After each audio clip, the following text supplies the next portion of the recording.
Welcome to week 3 of our coverage of 5 years of Mario Maker. We've got 8 new levels today, and we've got a hunt for 8 new cakes at minimum.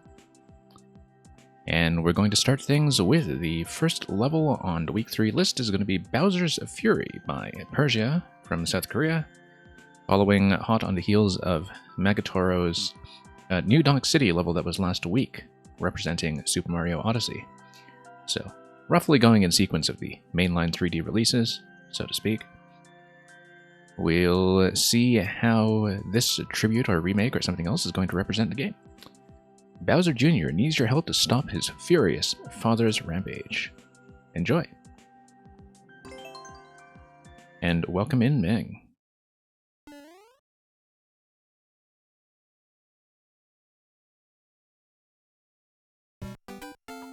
Five. Why with this huge cat bell here? We played a lot of Persia's levels on the stream before.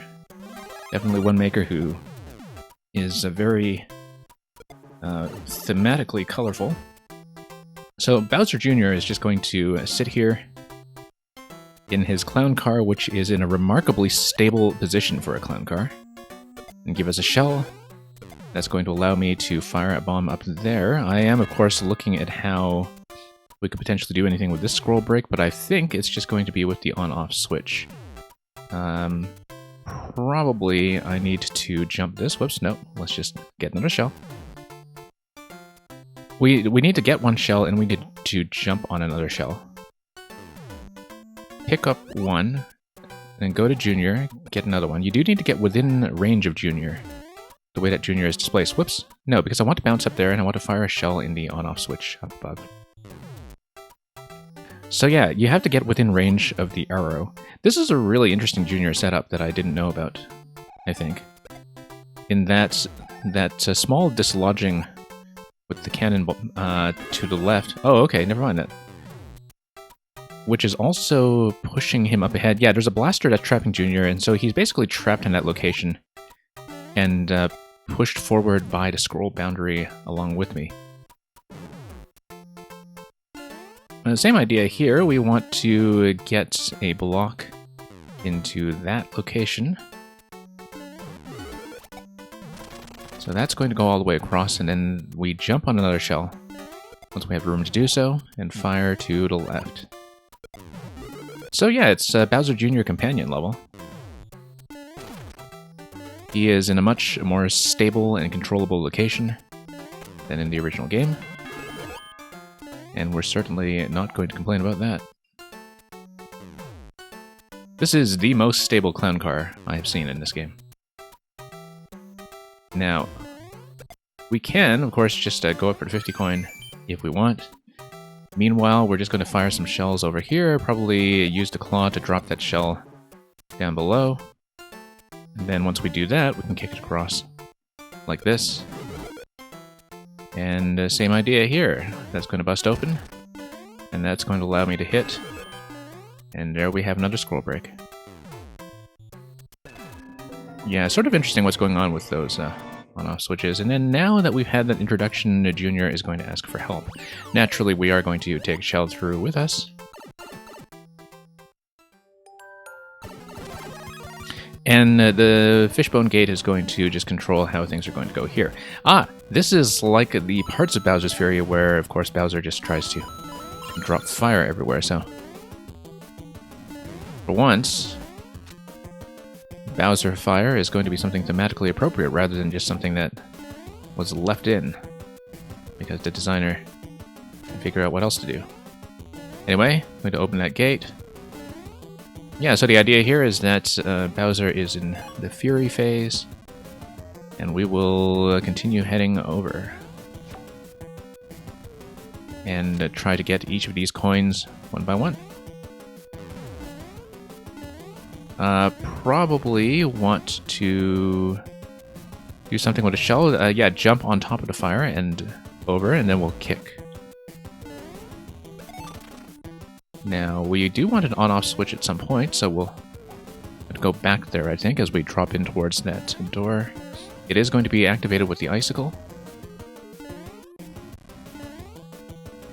And yeah, just going to push Bowser a little further back until we get this, and then we'll make our way upstairs. Interesting question block down there. Whoops. Oh, didn't realize that was going to happen. Let's remake this. Mushroom up there, okay. Yeah, slightly caught off guard by the reactivation there. And just didn't plan very appropriately around that, but that's okay. Everything here is fairly easy to retrace. And yeah, it was that second fishbone on the right that was the shell gate. And if you have a bone shell, you can jump up to that 50 coin, like so. And I see that there is a reset door over here as well. I'm thinking about what could be broken. Well, it's the bone shell that can be broken, so let's respawn over here and do everything once more.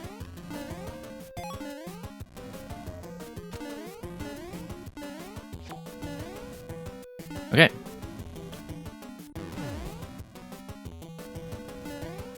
Up we go. Kick.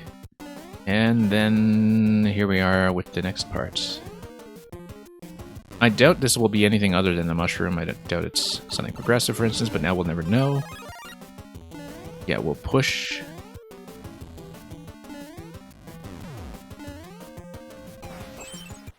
Okay. Now... Ah, okay, it is on a timer. That's what it is. Okay. I wasn't listening to the timer sound effect earlier in terms of that expiry, and that was the thing that caught me off guard. But now that I hear the signal, it is very clear. Whoops. Just need to not bump this repeatedly, of course, and so we just took far too long getting through this whole area. Naturally, we are going to do something reckless and go for the 50 coin.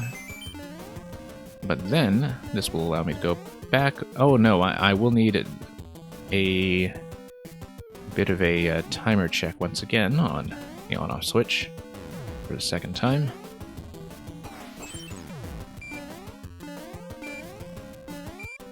Whoops. There we are.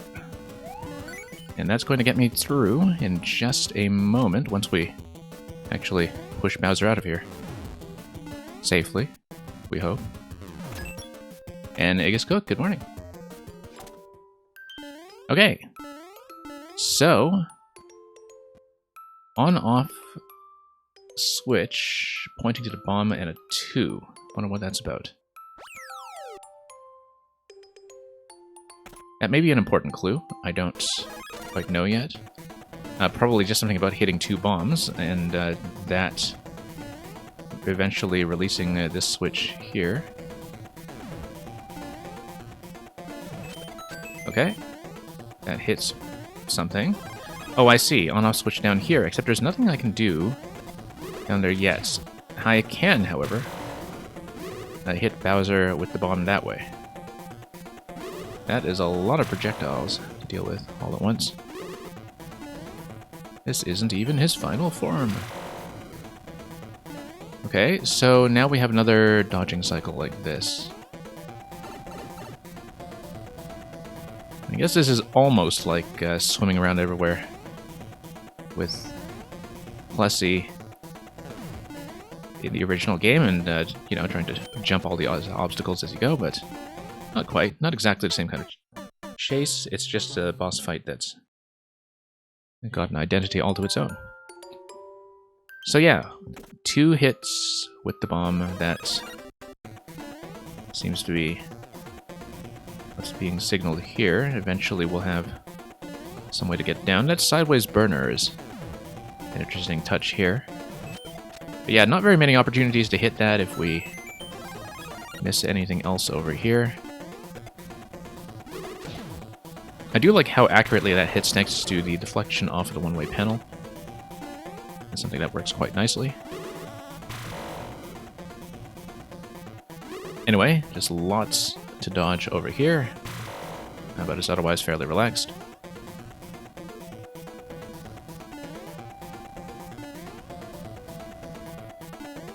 And up we go.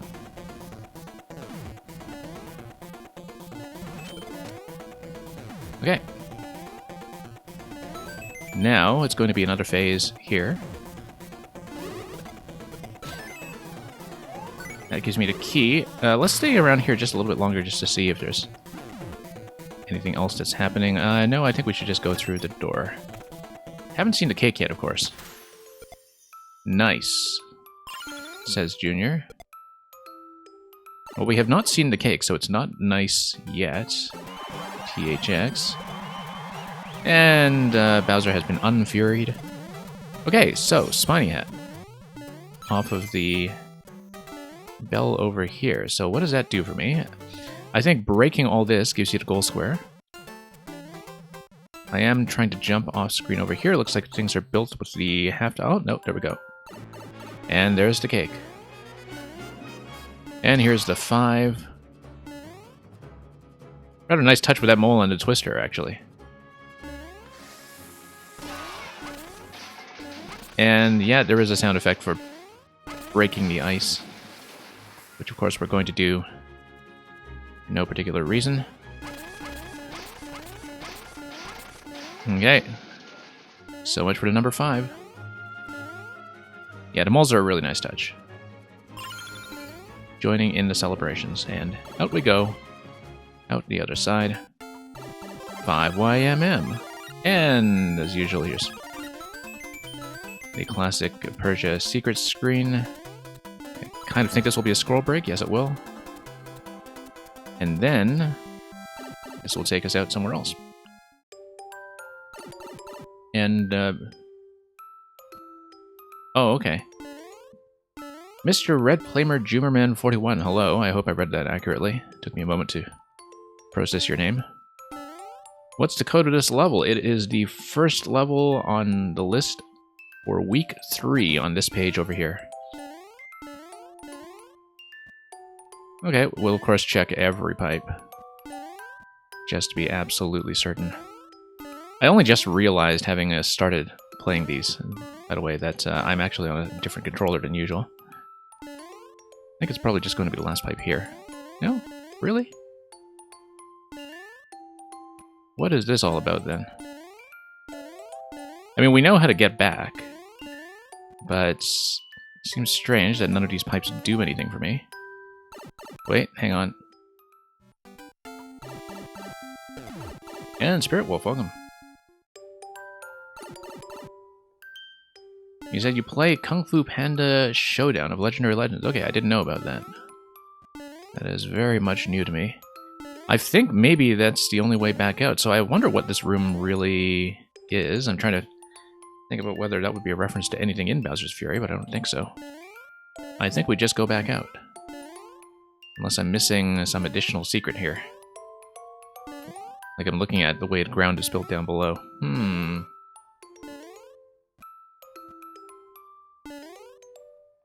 Meng seems to know something. Something interesting. I think we checked every pipe though, unless, I mean, that would just break. Well, no, it wouldn't. It would activate first. Yeah, there we go. Didn't want to smash that, of course. Okay, here's a semi-solid segment over here. We would need to tap the block underneath. I can read the semi-solid stacking just fine, because I've seen actually a lot of levels like that by Ragnarok X back in Maker 1 and 2.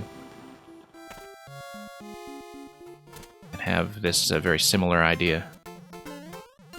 And yeah, that shows off how the gate over to the initial cake room actually works. And we're going to just demolish the cat bell, tap this thing. Oh, did we even see this? I don't think we did. Oh, okay. I guess it's only 2YMM. 2 years of Mario Maker 2. Very sad cake for that. Yeah, that is a nice secret section. Rewarding people who go the extra mile, or at least the extra 2 screens or so. I mean, if you have room to spare, might as well put that in.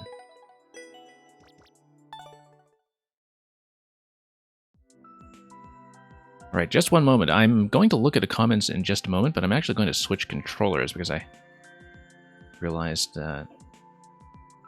I didn't quite start with what I wanted, so give me one moment, and we'll be right back.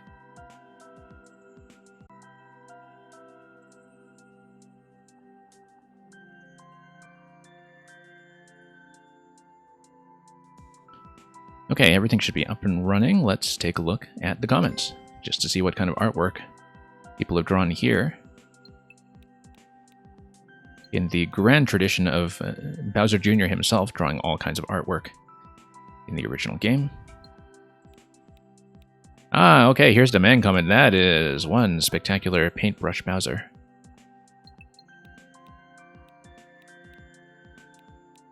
And here's a happy Cat Bell.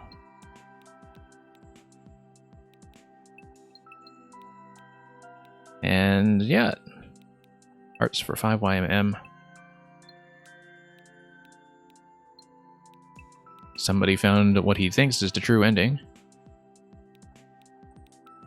Not exactly sure if that's the case, depending on where that comment was tagged. And yeah, somebody else also spent quite a lot of time with the secret hunt. Very well worth it.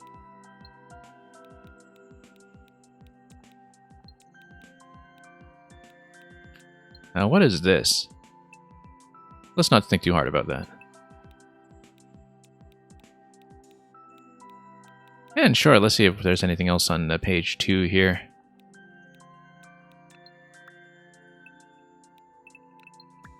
I love how some people just say 5YMM in case that's somehow unclear.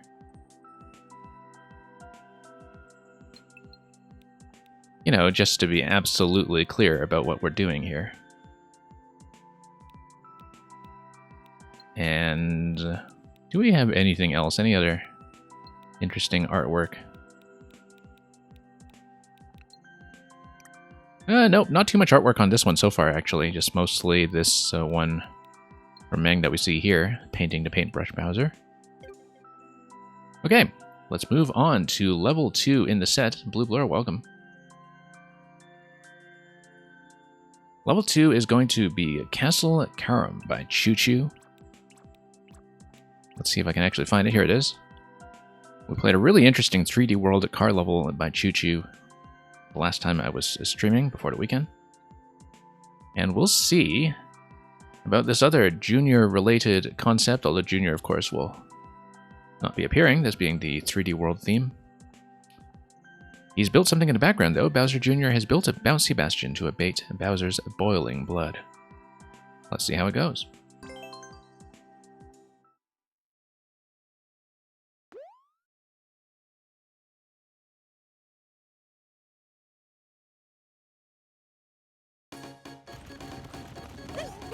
Okay. Going to have a bully bounce. Good thing we had some practice with that after Lecter's bullet and bully level last week. Practice, of course, is not paying off right away. Yeah. So we need to, whoops, first of all, land accurately on the mushroom platforms instead of accidentally wall jumping. But it seems like watching the position of the large spike balls in the clear pipes here is going to be key, because that's going to give me some indication of where my safe zone is going to be. We do need to ground pound through the dry bones on the first try. It's actually very similar to one of the setups in that car level I was talking about. A very time-sensitive ground stomp. Okay. Yeah, I probably should have gotten ahead of that cycle, not behind it. I kind of like how the bully gets that really clean deflection off of the spike ball on the right side in that last part there. Something that I think worked quite nicely. Nope.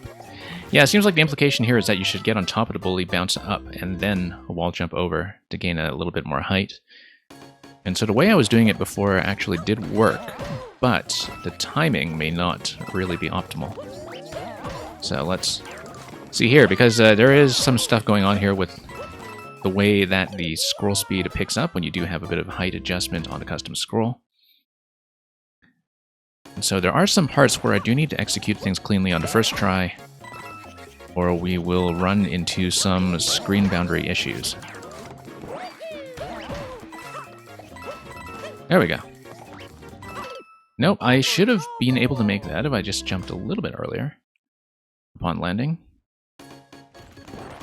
So yeah, in general, there's no real reason to be slowing down around anything here. I think we could have, in fact, gotten ahead of that spike ball too, and maybe that's better than letting it go back to the right side pipe, which loses a little bit of time very early. But we'll see. As we try to auto-scroll our way through this, and just see how we can play this in relation to screen boundary. Yeah, much cleaner this way. Much more room to deal with.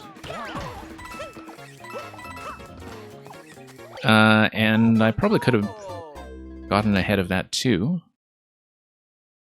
I slowed down a little bit, and that was an error of judgment. Same here. Like, I think the level is designed in such a way that it is going to reward going fast on the first available cycle in all of those clear pipe segments. They're designed such that you can survive going into that second cycle, but it's probably going to get you into a lot of trouble with the scrolling boundary much later on. Here, though, I am still a little bit too slow, and that indicates to me maybe I do need to wait for the bully to deflect. So, we'll go back there. We'll see if we can make some of that happen cleanly.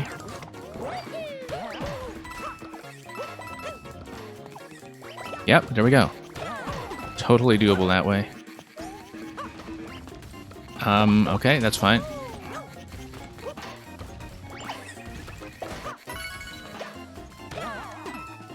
Okay, that's fine. There was a semi-solid above there I should have checked. Yeah, I didn't check that semi-solid. If we don't find a cake by the end, that's going to be a very natural place to attempt to find something. In fact, I kind of want to... Oh, no, we can go back through this pipe. Let me see if I can actually survive. Going back up? No, it is blocked by crates. I feel like it's such a natural place to check, I have to check it. Let's start over. I mean, sometimes we'll just go with the checkpoint and the completion right away, but first let's give a shout out to Grekowski, who I understand was also running some of the 5YMM levels today, as well as a couple of puzzles to spare. So, welcome, the usual crew that's coming in from Grekowski. And I hope you enjoyed the levels yourselves. If you got a chance to see some of these earlier in the stream over there. Okay. Now everything here is going to go quite cleanly. So yeah, this spike ball that comes down towards the pokey is a bit of a synchronizing element if you look at it. Whoops, nope.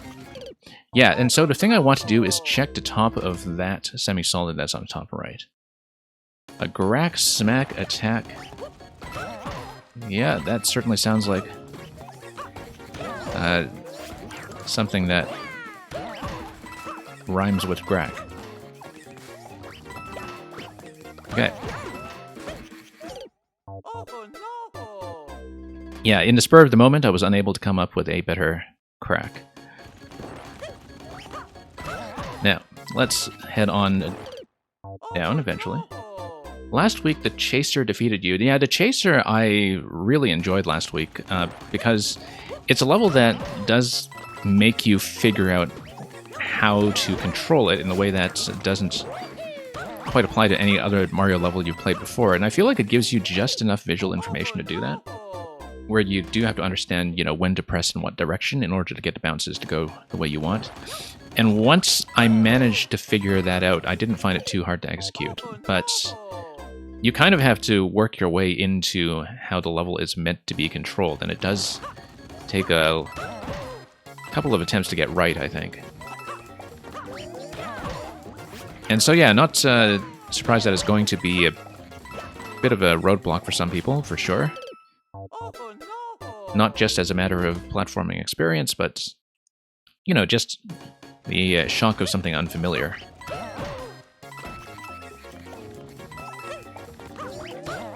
Okay.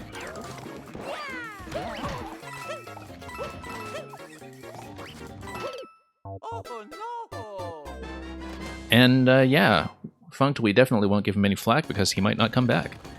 And let's give another shout out over to Dizzy Deezy, who has come in with a party of 6. So, also somebody who's been playing a Maker game. I have not actually played Levelhead myself, but I hope that was a good stream. I do know that there's a lot of crossover between interest in Mario Maker and interest in Levelhead. It was actually Mario Maker people who talked to me first about Levelhead and introduced me to its existence, so hope that was a good stream over there.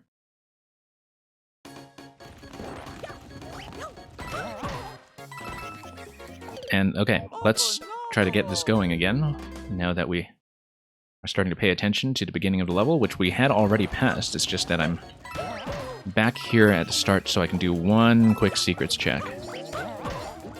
Okay, didn't quite get the timing I wanted in that initial segment, but we'll get caught up eventually.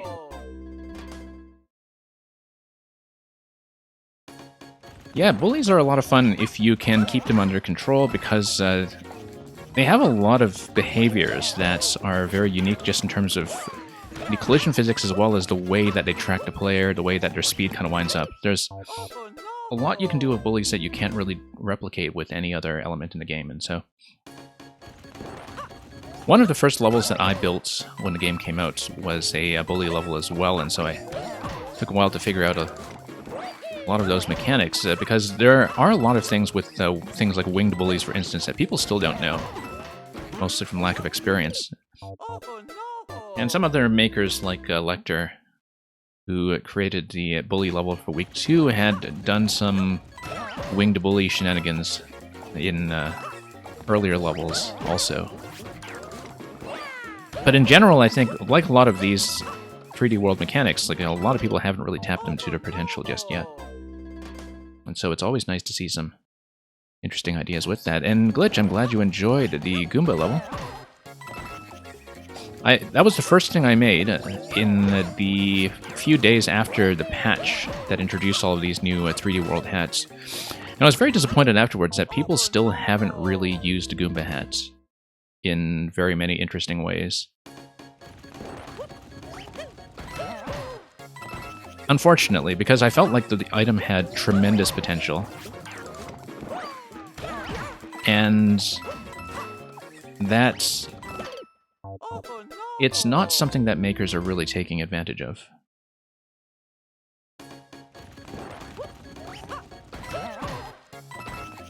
You've seen some pretty cool precision levels using it. Is there such a thing as a cool precision level?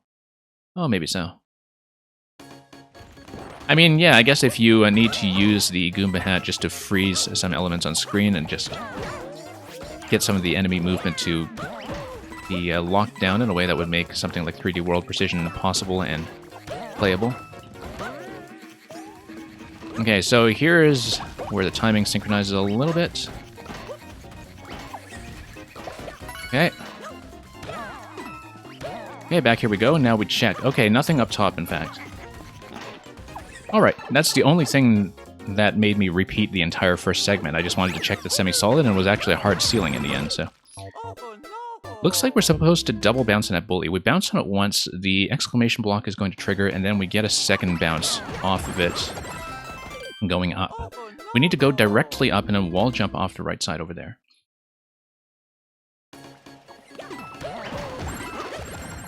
Okay, yeah, I'm expected, I think, to just hold jump into that, because then I can get the straight bounce off the bully once it gets pushed. But we don't want to hold right into it, because that happens. I get crushed on the right side of the bully. And yeah, Meng, I may have heard a rumor about a cool Goomba hat level coming soon enough. In fact, I think it's related to a concept that I playtested for the Relevant Maker quite some time ago. Unless you're talking about a different one, of course. But I do know that there was a Goomba concept I looked at a while ago that was really neat, and then it was kind of pulled and held back for mysterious reasons. And so we might see it again soon enough, who knows?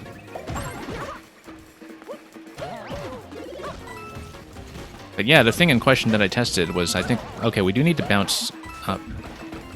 Was one of the only really interesting uses of the hat I'd seen. And, okay, so, all smiles over here. These guys are going to bounce back and forth, and... Was it clear pipe or green pipe that is the main exit? I didn't actually see this accurately. Oh, I see. No, you're supposed to just duck out of there, and then the screen boundary from the camera lock is going to bounce you back up. I wasn't quite clear on that because I hadn't actually seen what was going on the bottom of that pipe. I wasn't quite paying attention when I was scrolling up so quickly. And so...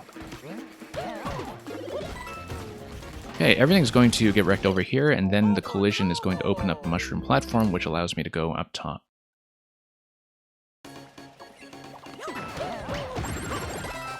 But yeah, I mean, I've seen the Goomba used in some contexts, like as a puzzle lock or a puzzle reset, for instance.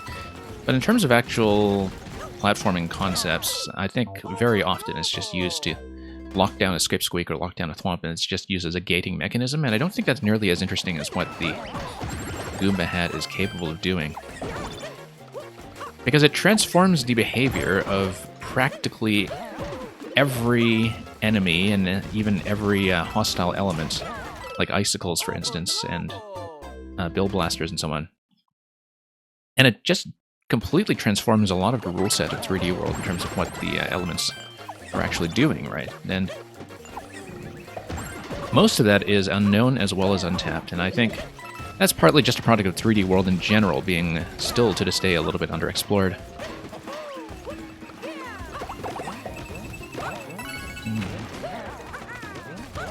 Okay. Whoops, just missed that wall, pulled back a little bit too hard. Nickaboos, welcome. Oh, the reception of the new level has been going well. We'll be seeing that soon enough. I did see that it had charted alongside all the other refreshing specials when it was first uploaded. Okay, let's get over here.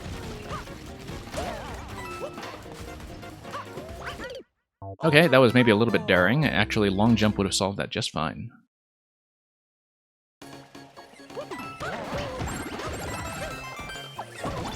Up we go. Okay. So sometimes we're a little bit behind. Oh, whoops. Oddly enough, that is survivable, except you can break the spike ball as it's going over, and everything is just going to be a wash. So, never mind.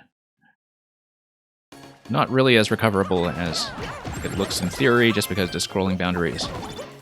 I'm going to have a bit of a word with you afterwards.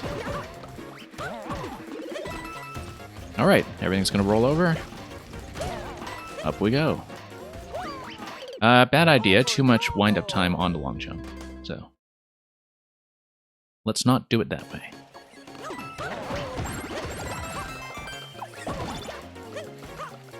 Yeah, I'm always surprised when I hear, you know, over 2 years past the launch of a game, people still occasionally expressing some discomfort with 3D World mechanics or some lack of familiarity.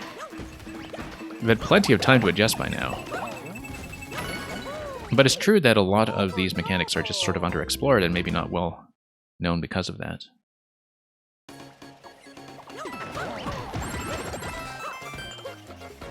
You did stumble upon a video of a young kid playing through it and screaming the whole way. I wonder if that's what they usually do in a refreshing special, and that why those levels get so many upvotes. Or if the kid was screaming because it was not the typical kind of refreshing special in the refreshing meta.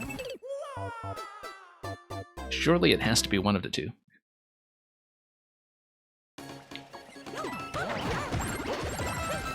Okay, up we go. And that's gonna push. Making good time on the scroll boundary this time, except of course we need to dodge the small spike balls in the next segment. Getting a nice centered bounce on top of the bully is kind of key here. Yeah, even if you fall way behind in this segment here, it's actually remarkably simple to catch up afterwards. It's not too bad. It's just I'm still missing the top wall jump afterwards, in terms of cranking over there directionally quickly enough to get everything working. Yeah, I like the use of the bully as a bit of a deflection on the spike ball there as well. There is going to be... no, there isn't going to be a single safe location, I think, because of the fact that the spike balls are coming out at 3 separate pipes, and so you can't expect them to all follow the same pattern. You do need to play a little bit reactively, unless you know exactly where they're going to go.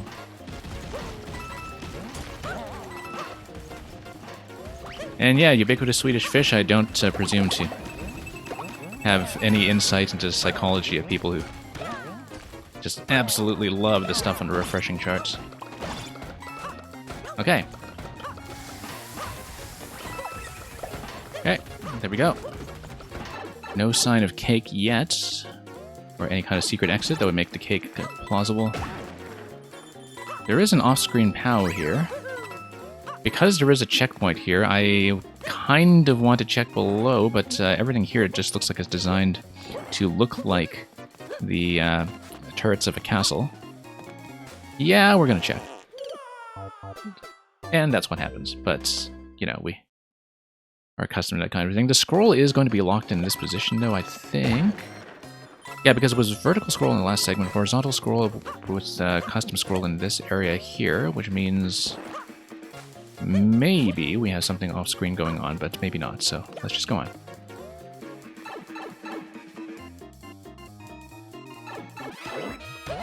Okay, Boom Boom. Still no sign of cake. We need to think about that, so we don't need to play the whole thing over in case we miss something really obvious.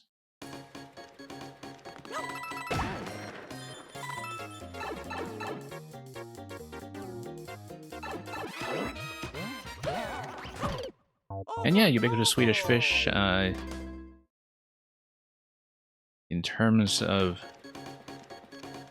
work picking up in your region, hopefully that's something that's going to get a little more manageable. So Boom Boom's going to fly up. We should just get around him and not try to match his height here. Let's just give him a chance to go back down. I don't know much about how the bullies are going to reposition him. It's sort of interesting that the bullies, of course, follow the logic of not really doing much else, given that they can't actually run off the edge of the ledge that they're sitting on, so they're just going to bounce Boom Boom around the bouncy castle here. You know, this feels oddly enough kind of like a Mega Man boss fight, doesn't it? Not just the fact that it's on one screen like a lot of Mega Man fights are, but that it has a very clear mechanical theme to it that's present in both the layout of the stage as well as what you're doing with the boss in terms of that movement behavior.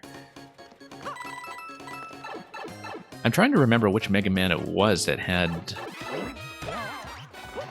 something like this. I think it was actually Mega Man 11, now that I think about it. That had the, I want to say Bounce Man, unless I'm confusing that with an earlier boss in that series. Anyway, let's stay low. Not that low. And let him do his bounce. Oh, whoops. Yeah, sort of interesting that the camera is going to tug off screen like that. It is dependent on my positioning, I think, if we look at it. No, it is going to scroll up by itself. The camera scrolls up into position because we are in the vertical subworld, and so it's built in such a way that this room scrolls up into position. But with the bouncing and, of course, the spiked ant trooper still active below because they're sort of within enough tiles of the screen boundary, that's still going to be actively a part of this layout. So you can see the spike on the ant trooper, and so you can still play around it if you're careful. But yeah, otherwise, I mean, you know, since things are fairly clear about what's going on with the ground mechanically, this fight actually works fine without the visibility of the ground, because everything with the ground's behavior is already implied and very clear. And yeah, Grokowski, you have a good day of recovering from being ultra mega tired.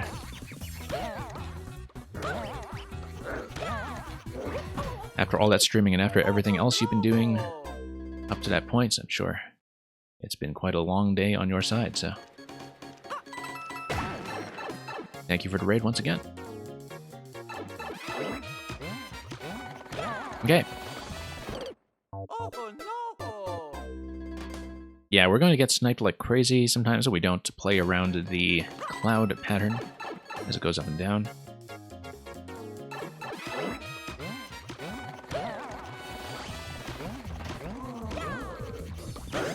And yeah, we just have to deal with the fact that Boom Boom is going to track my position slightly. 2 hits, good. And the invisible form is potentially going to be a bit of a problem here, but thankfully we have that, and I think that's all we need. There's nothing else here I can do to, for example, dispense with the ant. Oh. Oh, no, it's just a second key from earlier. And then there's an additional key that we're going to need there in order to go through that 30 coin area, maybe. We'll need to think about that. Yeah, there's a door overhead that requires me to do a bounce on the bully. I wonder if that required the on-off switch to be in a different position then. No, we're going to have to redo this. We're going to have to redo it. I think it does, in fact, require the on-off switch to be in another state, which... Let's think about that. Maybe you need to clear from the start or something, but we have to redo it and find out. Because I don't see that the on state could be anything different coming out of Boom Boom simply because that fight requires the bounce platform on bottom in order to really function. So I'm not exactly clear on what we can do. It looks like you do need some kind of bounce off that bully in order to go over the flagpole and over to the other side. But mechanically, I'm not quite clear on how to execute that. As soon as I got the flagpole, it told you your phone was at 15%. Well, very well timed. Yeah, we need to rethink that, for sure. Because we need to get over somehow, but if the on-off state is set to on there with the red spike being active above the bully, and with no bounce platform under the bully, I don't think I can quite get over. So we need to hit some kind of on-off switch, or maintain the on-off state at the end of the Boom Boom fight, because I believe it was the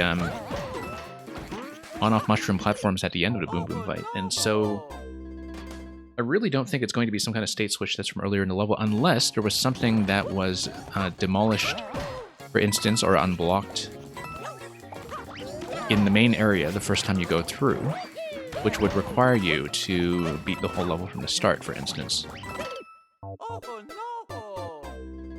Because if you have something like a block that is broken open your first time through the main world, then that would be a way that you could have a state switch that is checkpoint dependent, like based on whether you're responding from a checkpoint or not, on the last screen. And based on your behavior in the part of the level early on before the checkpoint. So that would be one way that you would set up a gate that requires clearing everything in one go. But I don't know if that's actually going to be the case. Dizzy Deezy, thank you for the lurk and once again for the raid. And Blue Blur, no worries about having to charge up your phone first. Glad to have you here for even just a little bit. Alright, let's get through here.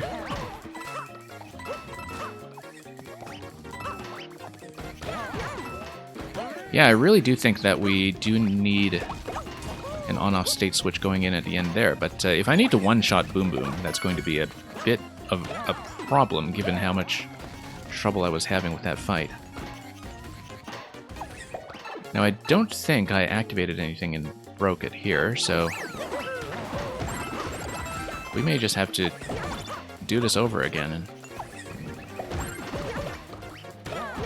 think about the state switch. We're currently in the off state.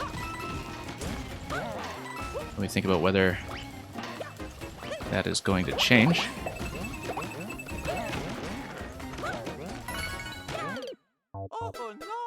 And yeah, no, the on-off state is always going to be enforced consistently in this section here.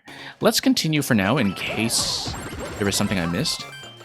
If not, I feel like it is going to be something that requires you to clear from start. Possibly. Just to have some kind of on-off activation that goes on off-screen. But we'll have to redo this and find out.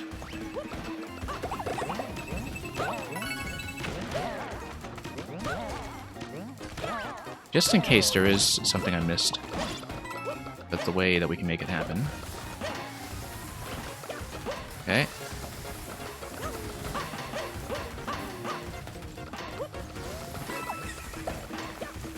Everything here is fine. Yeah, so look at this. On-off state switch. When you enter here, it switches everything to off. So that's consistently going to be the case. Now, if you respawn at checkpoints, does that also activate? I'm not sure. But we have to check. Yeah, I mean, in order for the Boom Boom Toy to work the way it does, you do have to have the on state here. So we'll just beat Boom Boom again and we'll see if anything is different. Yeah, because you had the... I mean, now we're spawning in the on state, so these are off platforms by default.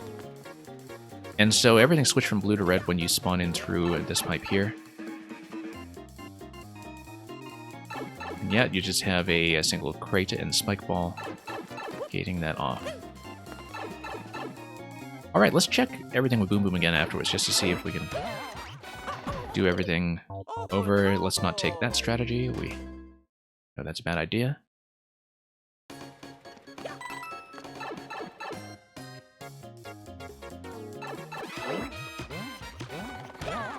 And the Boom Boom is going to sail on down. We're going to miss our opportunity here, unfortunately. That's okay. Just need to be a little more strategic about it, perhaps. Whoops. Yeah, adjusting for the up and down movement of the cloud is one thing that I'm not doing very well here.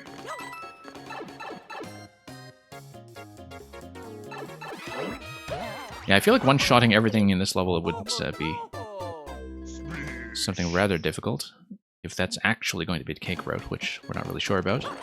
Thank you for the follow.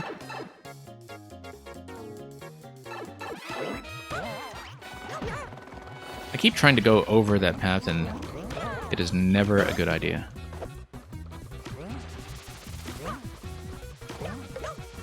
Yeah, just timing yourself around the shell pattern that way is actually going to work just fine, I think. Okay, that's not too bad. Now, let's see what we can do with the key door this time. Bully over there. What can we do to toggle the on-off state? Look at the P switch. Look at the P switch down there. I feel like the P activation is relevant here. That if we can have something like a P active at some point, then maybe this gets me over. I don't see a way to get over without... Whoa, no. There we go. Alright, let's redo it. E-block down in that location. So here's what we're going to do. I'm going to inspect the level layout. We need to figure out something about how this is going to work. With that P-block, that pipe. Yeah, there is something off screen there. I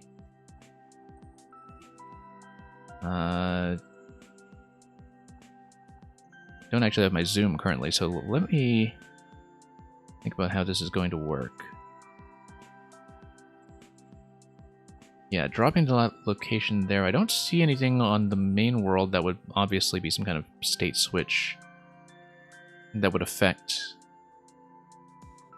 how you make it through the ending screen. It looks like it is something that's going to be a P-switch dependent.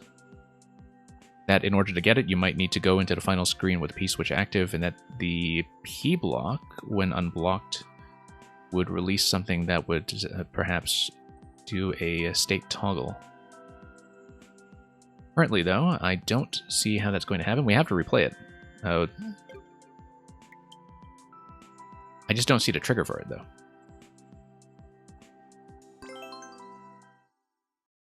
Now, I do have a commitment to trying to get all of the cakes, but if we don't manage to make any headway in terms of finding out how to do that toggle and get over to flagpole at the very end, what I will do is I'll go through the other levels and I'll come back to this one for the cake. We have not had to do this at all in this year's 5YMM so far, but that's because the cakes in the earlier weeks were generally pretty straightforward, and so there's nothing in particular to worry about there.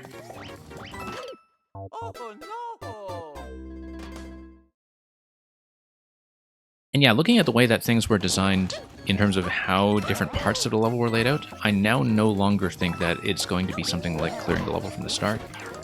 That actually now seems rather unlikely. Because the end of the first segment and the flagpole segment would have needed to be placed close to each other to share some kind of trigger or share some kind of interaction in order for that to happen, I think. We know that it's not going to be the on-off state by itself because of the way that the on-off logic is set up to behave fairly consistently throughout the whole thing until you get near the end. So, yeah, need to think about then what about the Boom Boom fight could possibly activate a P-switch coming out of the finish.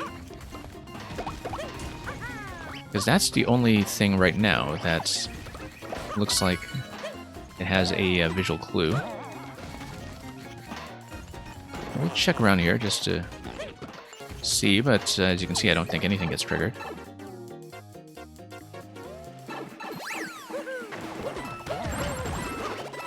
Okay. Go up. And yeah, at some point, Dizzy, I should in fact set up an unlurk command. I only put in a lurk command in the first place because people kept trying to use lurk. And now that I put in a lurk command, people now do in fact try to unlurk. And I'm completely unprepared for that, so. Anyway, thanks for the reminder, and as well as the follow. And of course, for that raid earlier, along with that. So yeah, okay, we have an on-off toggle, whoops. Oh, I didn't even hit the checkpoint. I was paying too much attention to the on-off toggle in that segment. Okay, let's redo this. I actually am going to skip that checkpoint in case it is something that is related to that on-off trigger. Because I don't think it will be, actually, looking at it, because of the placements of that checkpoint room relative to the flag room. I'm just seeing what could be something that would change it to state going into the end, and the state switch going into the final boss is one potential culprit, but I'm not exactly clear on that just yet. And yeah, Dizzy, thank you for dropping by. So yeah, maybe I should try skipping checkpoint 2 deliberately to see if that state switch going into checkpoint 2 is going to do anything for me.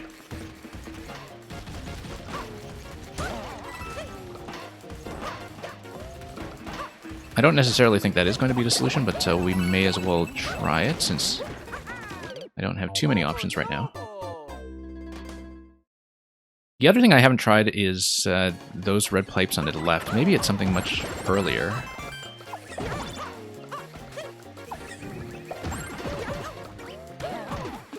Like in this segment, that allows you to unlock something in a later segment. Because remember, we do need to affect something that is in the main world, not this sub-world. No, okay, all the pipes get blocked, so never mind that. Yeah, we do need to affect something that is in the main horizontal scroll world in order to affect the flagpole. Unless we have a P-switch activation going in, which currently I don't see as being the case. So we have to be attentive to where we could potentially have a P-switch or something else that affects that part of the level at the very end, where there was clearly something going on off-screen below the exit pipe. Okay, we need to stop doing that. That's one important thing here.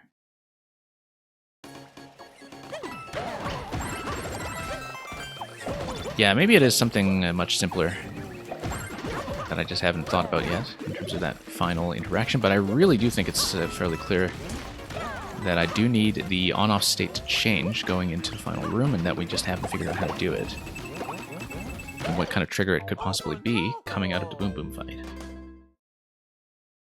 The prime suspect right now is going to be that checkpoint 2 on-off state transition. But we don't know that for a fact, so...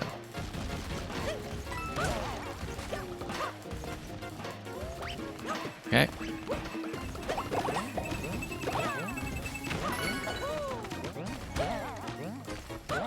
Okay, up we go.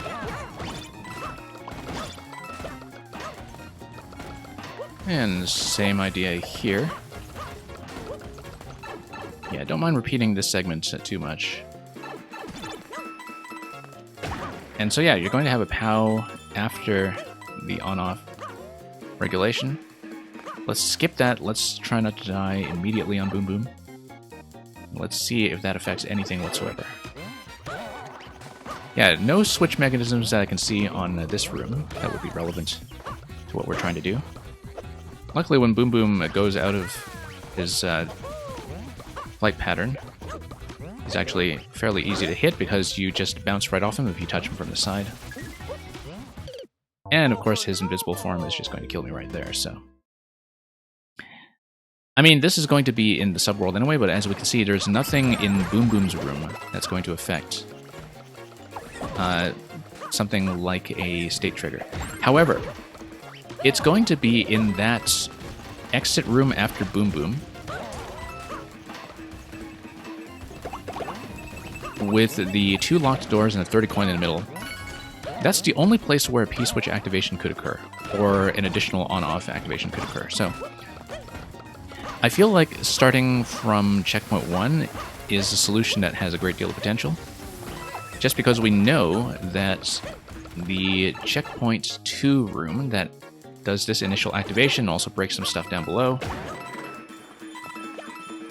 is going to likely affect something by proximity. And we can go back to the level layout to inspect that if we're not sure, but I think I probably have the right idea. And Mr. Electrodude, welcome. Hope you enjoyed these levels today. I do know that you were streaming them earlier.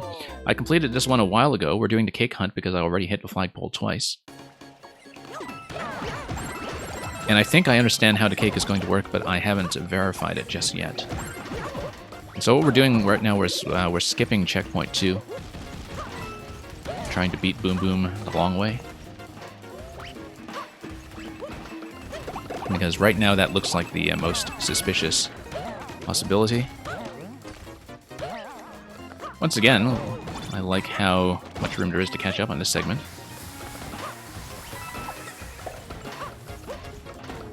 And RVamp, welcome. Okay, skip the checkpoint. Yeah, it's the only thing that really struck me as a very plausible candidate for what we're going for. You did enjoy the levels yourself, good to know. As I would expect. Yeah, Electrodude, I was definitely thinking when I played the Bowser's Fury level before this one on the boss fight that the bullet dodging segment, the projectile dodging segment, would have given you no trouble whatsoever. I'm sure. Seems like that kind of thing is your area of expertise. Oh. Okay, up we go.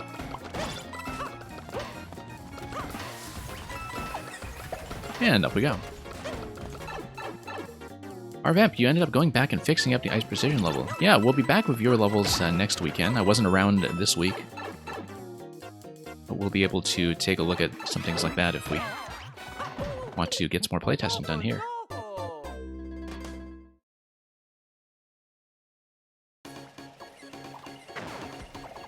Okay. Too much reading chat, a little bit late here. But we're back on schedule. Yeah, like a lot of excellent auto-scrolling segments, the nice thing about this one is that you can have this rhythm of push and pull where you fall behind the pace a little bit, but you're given the opportunity to catch up. It's just relaxed enough that there's a little bit of risk involved that doesn't quite kill you if you are imprecise.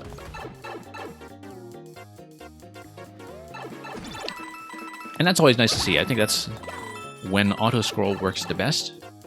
It's when the timing is not absolutely tight, but just close enough to make you play a bit cautiously and really scramble to catch up and cut some corners if you're doing poorly going into that segment earlier. So,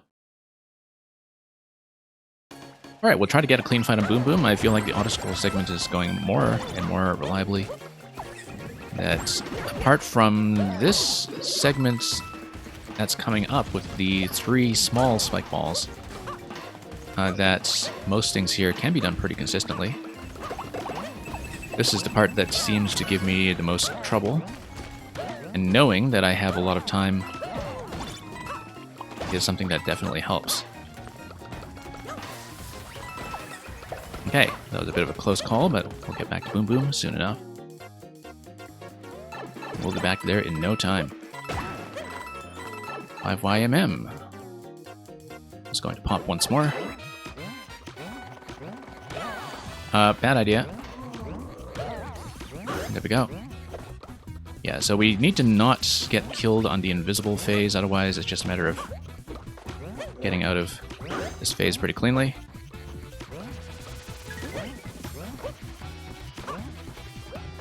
Okay. Now, am I correct? P-switch? No? No P-switch. P-switch over here, maybe. No? Okay, the scroll seemed a little bit different that time. Maybe you just need to bounce straight over. And then I'll have to redo the whole level again if I'm wrong, but... maybe I just need to float over and get the bounce on that bully. I don't know about that. Oh, no. Yeah, no, that was the solution all along, actually. Never mind, I was overthinking it, thinking that it was just a massive constraint we needed. Hey, here's a Choo Choo train, because the maker, of course, is Choo Choo. And we are going to have some kind of activation for the P-door, so... we'll enter the Choo Choo train... Oh, I don't know where that door leads, then. That door might be taking us back out, so let's not do that. No, the pipe may be taking us back out. No. We entered a door, so we enter a pipe to go into the subworld. That's going to give you the cake. Great. And also a key for the key door. Except we need 2 keys, don't we, in order to get through this. So we'll probably have to go through the other part as well. So yeah, we'll do that. And just do this extra special secrets hunt. And try not to die to anything in progress. Yeah, so let's enter this. Let's see if there's a P-switch activation that we can do. We have a different camera scroll now. But no P activation. Oh, there's a second key. Okay. Then what's over here? Okay, good. We didn't die. But I could still see the base there, so that's something I knew would probably be safe. Anyway, into the Choo Choo train. That gives me a cake. Do the donut blocks have any sound effects tied to them? Yes, they do. Of course they do. These pretty little sparkling candles here. And then we will enter the back of the cake and see what's on the other side. And it is an even bigger cake. And a star. That's interesting. I totally failed to get the star, though. I feel like it's probably going to be too low for me now. I died to the cake. Okay. Well, I want to see what happens if you grab the star. I feel like we have to go back. It does mean, however, that we don't need to mess around with checkpoint 2. We can actually just respawn from checkpoint because there isn't some complicated P interaction that I need to deal with over there, so...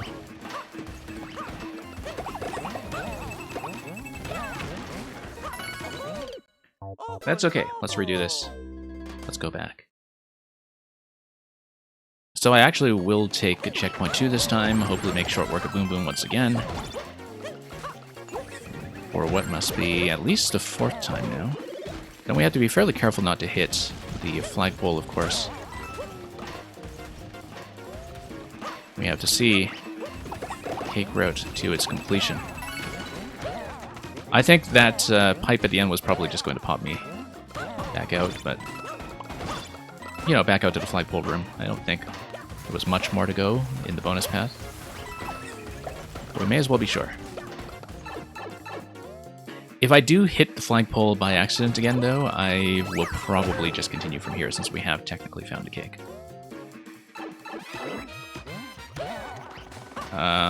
Let's not do that. Okay. Nope. Once again, just bad planning coming out of that cloud.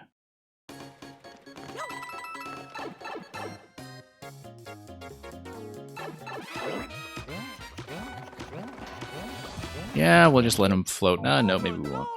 Yeah, let's go with the original strategy. Go left on that. And just buy ourselves a little bit of space. Let's not try to match him right away. Let him come down. That's a bounce number 1, and then now we watch the shell deflection pattern. Now here's the tricky bit with the invisible shell. And almost got him that time, but let's redo it.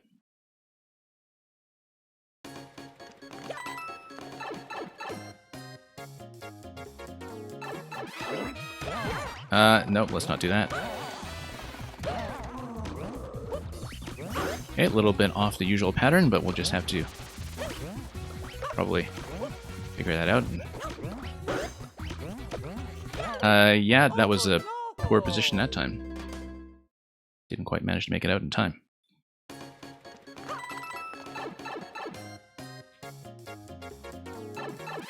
It's okay.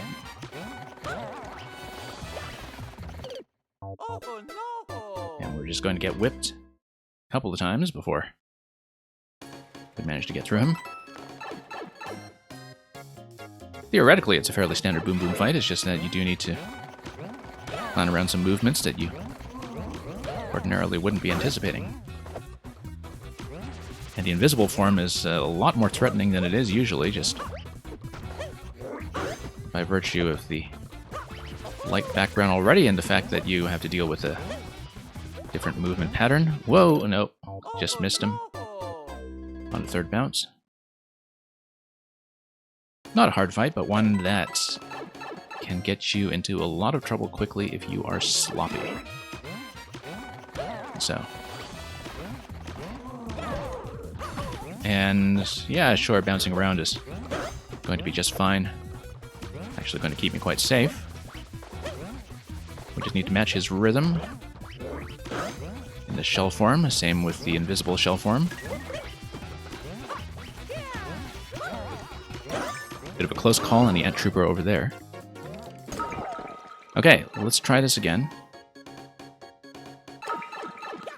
Right on the edge here, and we'll high jump it. There we are. Nice and reliable that time. Key 1. Key 2. Into the choo-choo. I love the use of the 10 coins as the wheels. That's a nice touch.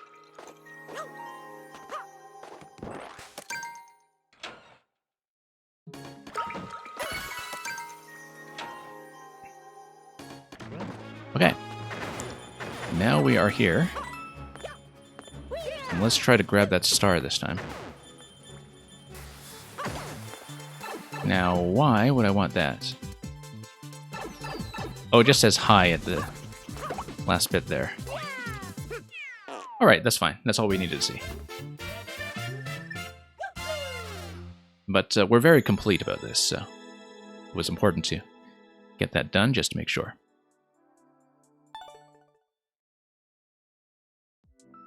Okay, that's one of the longer sessions that we had on a single level so far, just because of the length of some of that secrets hunt when I had an incorrect theory about how it was going to go. But let's move on to another level, and thank you for the GGs. Next is going to be Roller Ghoster by Luca.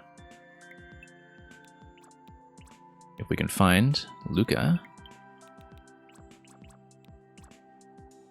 I think it's actually pronounced Luca, not Luuka.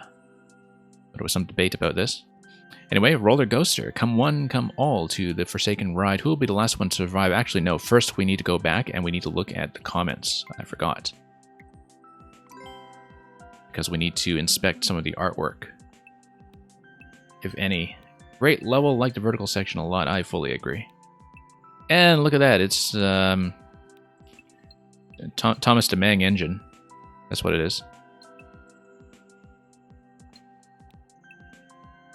And let's see. I don't know if I'd call it like Kaizo, like that guy in the comments, but then I don't buy a lot of that terminology anyway. Definitely a very good platforming level in its particular difficulty bracket, though. What does this say? No, no, Boom Boom. Definitely not. Look at this bully here. Seems like that bully illustration could have gone just as well on Lecter's level last week, but that's okay. That just means the bully is finally getting some use. Oh, speaking of Lecter, here's Happy Bowser. Taramis, welcome.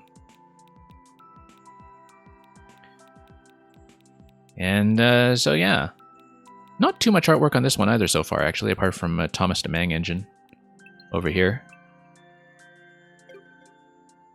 But let's move on to Roller Ghoster, as we introduced just a minute ago.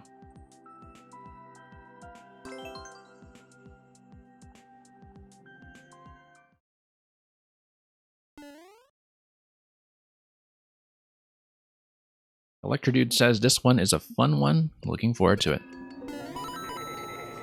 Wahaha, look at this creepy entrance.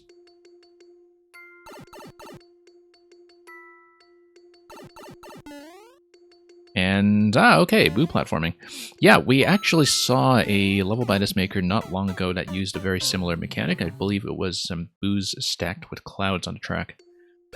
I think we had figured that out. But yeah, I love the Boo ring setup here at the beginning as this entry point tries to devour you. So, it looks like we will want to do a track switch over here. That's going to take me up and back down. And, oh, didn't see that was a blue platform underneath because the blue blended in so well with the ground blocks. Cesium Atom, welcome. You're here just in time. We're on the 3rd level right now, and hopefully we'll get to yours very soon. And we're going to hit this. And yeah, a little bit early on that. I do want to go a bit later. So I just need to work out the timing for that a little bit more accurately. Lots of coins on this one, by the way. I suppose that is going to be the cake route. All 9 coins plus a safety. Presumably, if they're split over the checkpoints.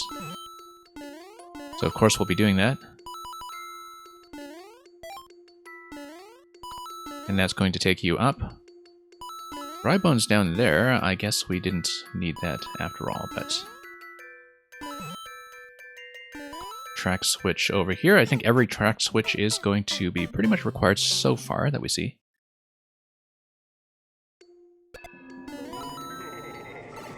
Oddly enough, that Wormhole Wiggler level last week by Greenstar was good preparation for this in terms of having that really quick back and forth as the central platforming element here winds up to the top of the section and back to the left.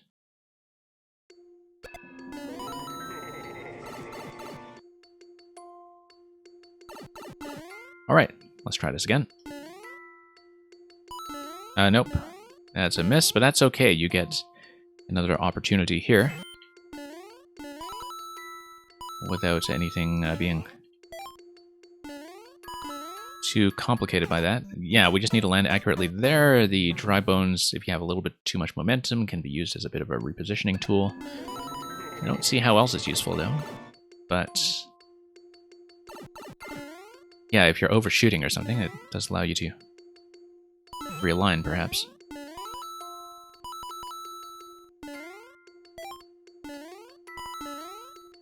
Okay, here we are.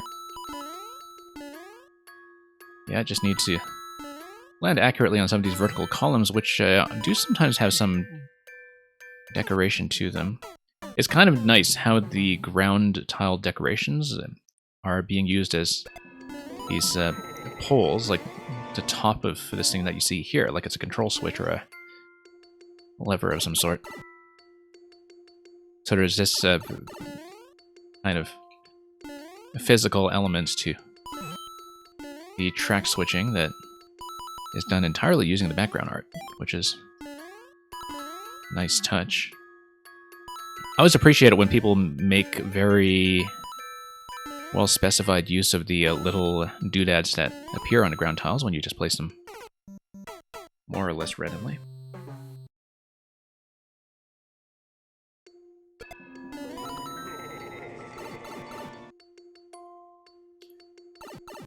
And yeah, even things like the little fence over here, or the little rope barrier, I guess, as you enter the roller coaster yourself and consign yourself to all kinds of safety violations on the track. And yeah, Ubiquitous Swedish Fish, it's always nice to see makers who take that seriously. Like even looking at, you know, a lot of things like these little knobs here, you can tell that this is a maker who really pays attention to that. And even with just a lot of these columns as well, they're using this SMP3 airship themes equivalent of the mushroom platforms. Like, this is really quite beautifully decorated in a way that doesn't add too much visual noise. Now here, we need to ride that blue platform as low as it can go, pretty much, in order to get the red coin and build enough momentum to go over afterwards. So, Luca, welcome. Yeah, Luca, we were just talking about how much we enjoy a lot of the background art that you did on the ground tiles in this level. It's been really nice to see. And okay, up we go. And up. Up, nope. Never mind.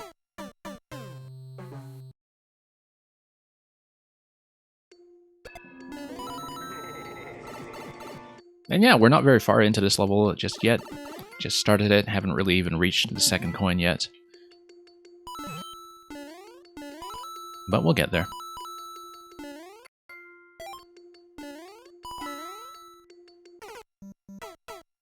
This is, I believe, in 5YMM so far, the first level that the project leads labeled with the 4 stars for difficulty. I don't know about that. I mean, I think, looking at this beforehand, a couple of the platforming levels this week wound up with something like a clear rate in the 1% range, depending on whether people are hunting for secrets.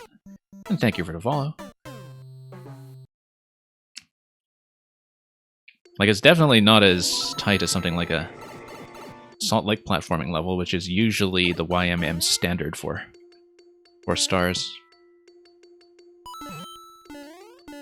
But yeah, so Luca, we actually did play Reliaboo Ride a couple of streams ago, and so I had seen this boo mechanic before in that other slightly older level.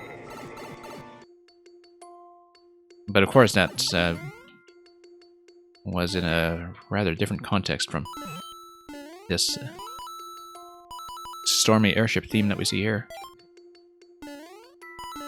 Okay, there we go. Nudging my way gently up the boost stack. Going a little bit early on that one. Ubiquitous Swedish fish. I think they are clouds. I think there was some discussion of this the last time we had seen this mechanic in a different level. And Reliaboo Ride was originally going to be the level, I see. Yeah, that was a fun one for sure. I mean, nice to have this one filling in some of the more challenging side of the project, though, for sure.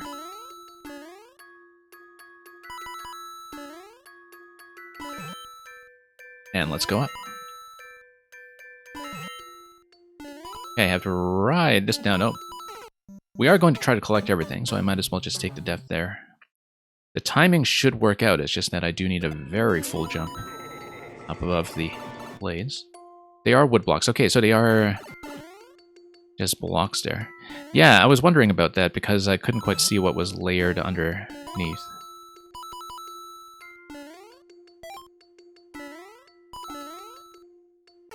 I mean, you can see the wings, but you can't actually see the object. You can see the second set of wings that's doubled behind the boos. And yeah, the sprite is masked really well, even when the boos are turning corners. You can just barely see a corner pixel, in fact, if you look at the diagonals.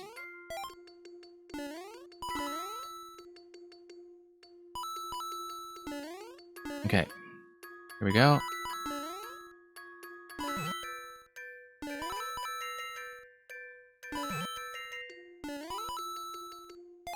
There we are. Now let's try to make it out of this alive.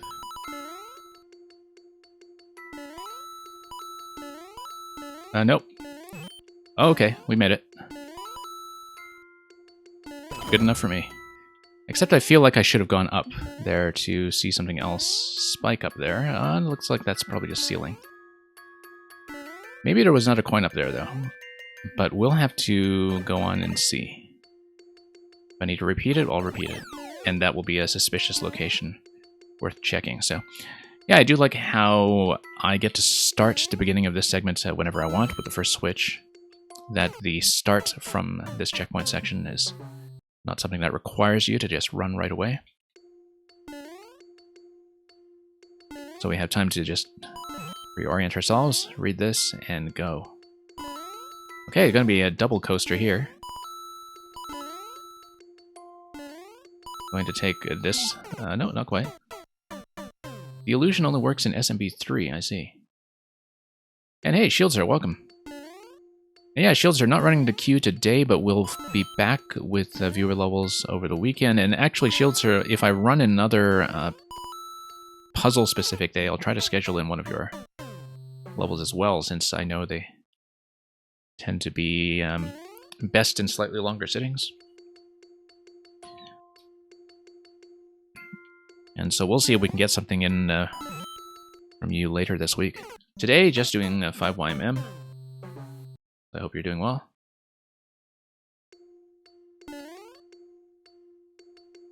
And yeah, that's a nice observation, Ubiquitous Swedish Fish, about the doodad underneath the checkpoint flag as well. So it also looks like this control switch on a roller coaster. On a roller ghoster, I should say. Oh, didn't expect the boos to go up there because I wasn't watching the end of that track accurately. That should be the right way to do it, though, I think. Jumping up from the lower 3 boos back up top. So we'll see. If we missed any coins, we'll, of course, just have to redo all this. Yeah, just a little bit off-centered there. That's pretty easy to read, actually, so not too concerned about it.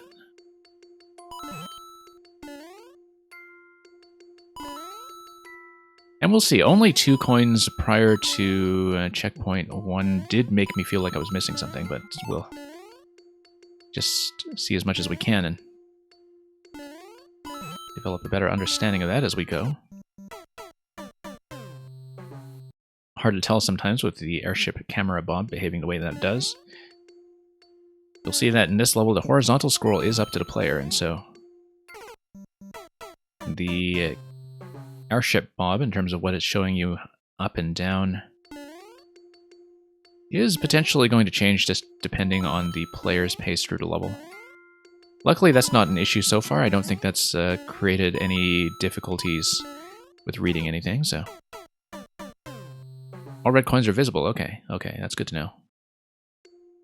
Yeah, I thought so, just the way that it was designed from the start. So I guess the distribution just puts more of the coins later on after the introductory segment that we saw. Okay, let's jump a little earlier, and that's what.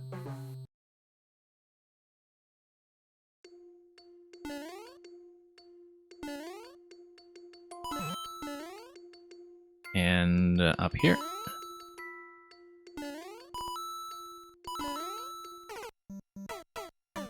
And yeah, we'll be able to fix some of that.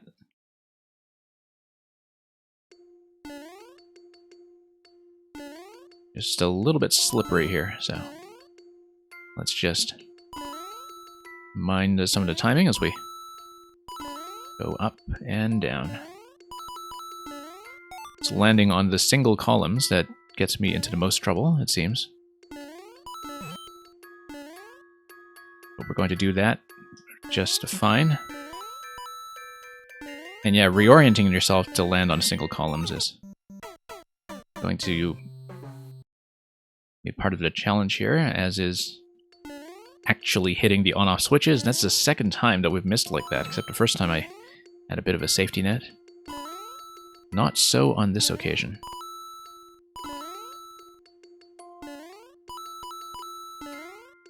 No, we missed that. Let's just redo it. I'll want to get it anyway, so we will retry under those circumstances.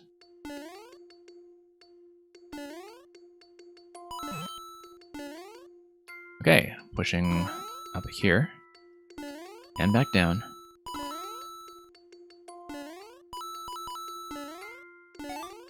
Okay, that was cleaner than I expected. Let's not double tap the switch, that would have been a disaster. Well, once again, just missing the switch every time. Yeah, just need to reorient myself around that blue platform a little bit better. When I was landing, it'd slip a little bit. I do tend to self-correct my position quite a bit when I land on surfaces like that, and I mean, it's a habit that you develop just by playing a lot of regular platformers. But you can see why it's not a good fit for things like precision levels in this game, for instance. Or even some Kaizos that... Whoops, nope. Let's redo it. Let's redo it. Levels that would require you to really commit to certain actions without making too many adjustments in between. This one's still fairly generous. It's just that if I'm going for the coin, I really don't have much of a margin for error there, so we'll just need to plan accordingly and go back and try it again.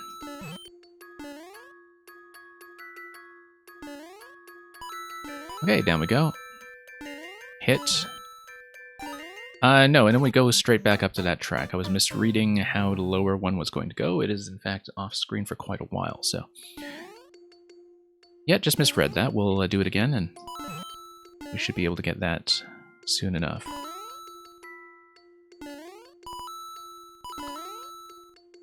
Okay. Yeah, luckily when you do have to land on a single vertical column and adjust, the visibility tends to be quite nice. I mean, partly because the tracks are just there, but if you look at the way it's aligned around the background art as well, the columns are usually spaced to make those one-tile vertical sections where you have to get on top of a strictly vertical boost stack. Nice and clear.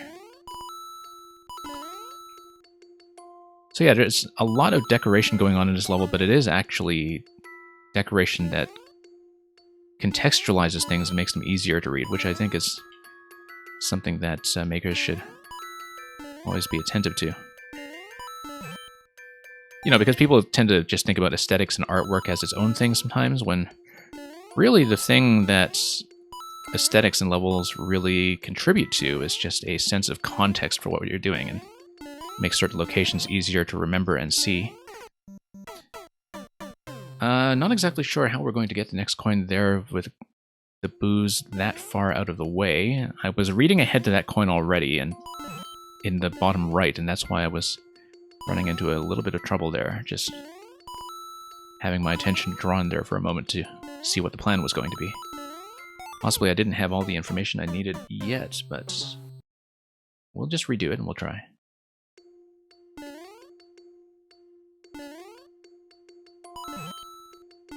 Whoops.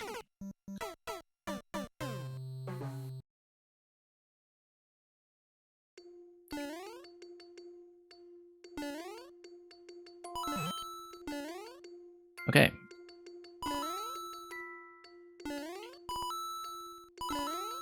Now, let's do this. And let's go back up.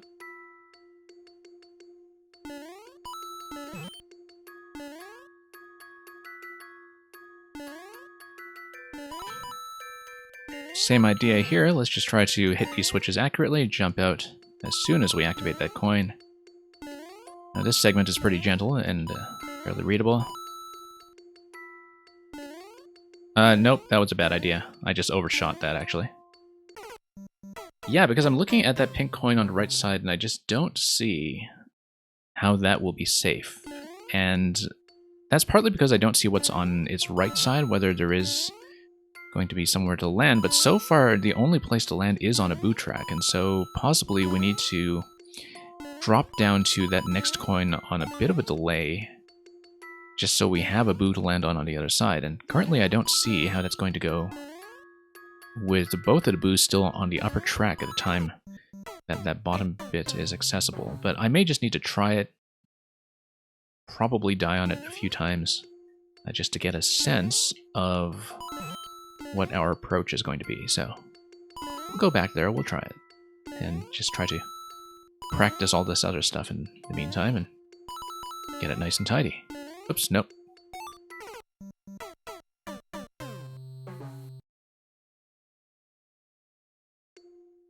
Okay.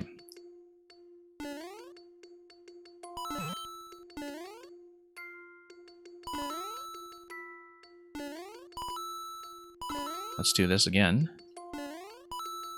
And down. There we go.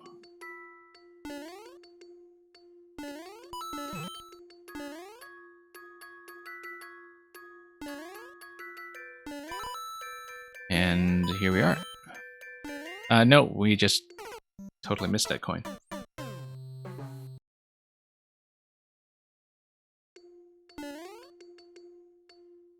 I mean, the funny thing is, speaking of aesthetics, right, the boos here are pretty much a completely cosmetic thing. And you might be asking yourself, okay, why would you use boos masking the blocks other than, well, rather than just using the blocks, apart from the fact that it looks really cool. But it's not just that it looks really cool, but that the contrast and the outline is actually really quite striking and easy to read. And of course, it just does make the level look more unique. But having that extra bit of aesthetic context for what you're doing does give you a little bit of a grip on what you're doing platforming-wise. You know, especially in themes like this where you do want to distinguish this active platforming element from all of the other ones you might be playing with. Whoops. Yeah, let's get on top of that vertically, get on top of the next platform. Blue Blur, welcome back. Yeah, Blue Blur, we're still on level number 3 of this week's set, so you haven't missed too much, I don't think. Apart from getting the full bonus route in the 3D World level that we just saw previously. Which took me way too many attempts, considering that it was not actually anything complicated.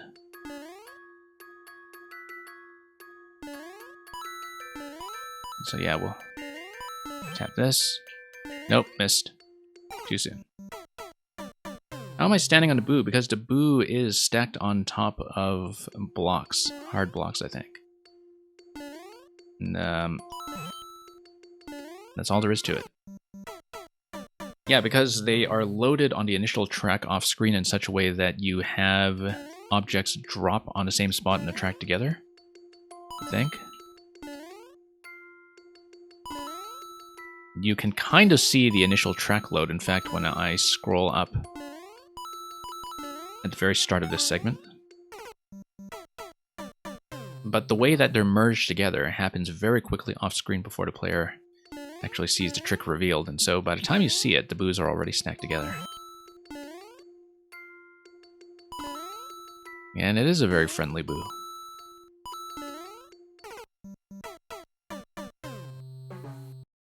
Like when you just misclick and accidentally dislike somebody's level. That's a friendly boo. Okay. Up we go.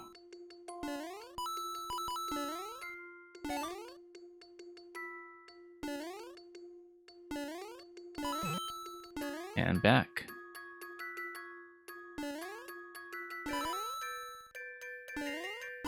Have this. There we are. At long last, we'll probably have to redo it depending on how successfully we do the next coin after that, given that I haven't really gotten a good read on it just yet. Okay, no, that's how we do it. I didn't see the continuation of this track previously, and so that was unknown to me. Surely not, right? There we go. Yeah, I didn't think the level would be that mean. That's why, by the way, there is a bit of a standard against SD locks in something like 5YMM. It's so you can trust segments like that instead of just taking a death like some players might try to do. Because whether or not you take an SD lock, as I've sometimes said before, is a matter of your trust in the level. And whether you think the maker or the level is the kind of thing where an SD lock would happen.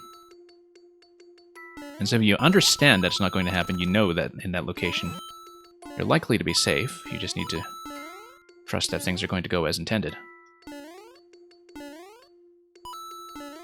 Whoa, okay, I see. I didn't see the dry bones. I am supposed to go up the platform and let the boo track cross over and then use the dry bones to get back on top on the other side. Shields are a good point about the side boo. I think the sort of community standards that are enforced by Nintendo may find that to be a bit of a boundary case.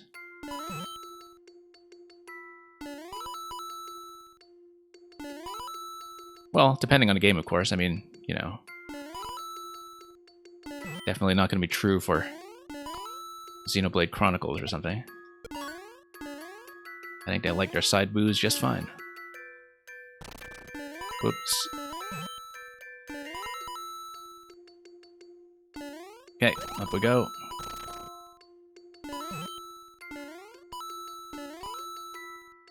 And, okay, don't really need to jump this, I think. I believe we should be safe. Yeah, no, I need to go faster on top of the second platform. I do not have any kind of lag time between the top and bottom platform. You go for the second platform right away. You ride it down just long enough to get on top of the dry bones. Let's not do this impulsively.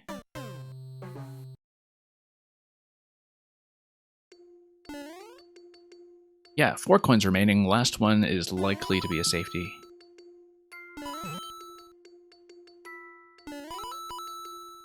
And we've seen some of these placements already, so...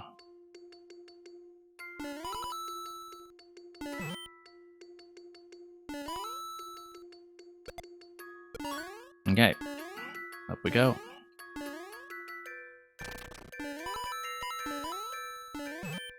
Okay, I like how there was a little margin of error there. if you miss, you actually do have a second chance to readjust.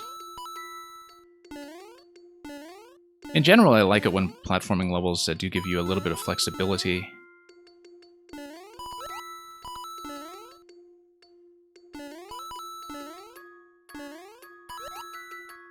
Okay, that's fairly readable. Now, how do we do this? I did not see how that was going to go. I feel like... Well, I didn't really get to read that track accurately. We need to think about that. Possibly even go back. Maybe I missed a switch. Or maybe I just misread something about that track. We may need to pause on that screen next from there just so we can see what's going on. Because I clearly missed something when I was going over the dry bones on the other side, so... Try to fix that up. I do have a bit of a habit of missing some of the on-off switches, as we can see. Whoops, no, let's not do that. Yeah, I'm looking at that on-off switch and thinking about what that's doing for me. Blue Blur, you started replaying Super Metroid for 100%. Well, good luck with that. Good time to do it with Metroid Dread coming so soon. I've been meaning to replay some of the older games myself. I'll probably at least replay Fusion, because it's been quite a few years since I last looked at it. And of course, you know, we're finally going to get some new content that is going to follow up on what Fusion was doing.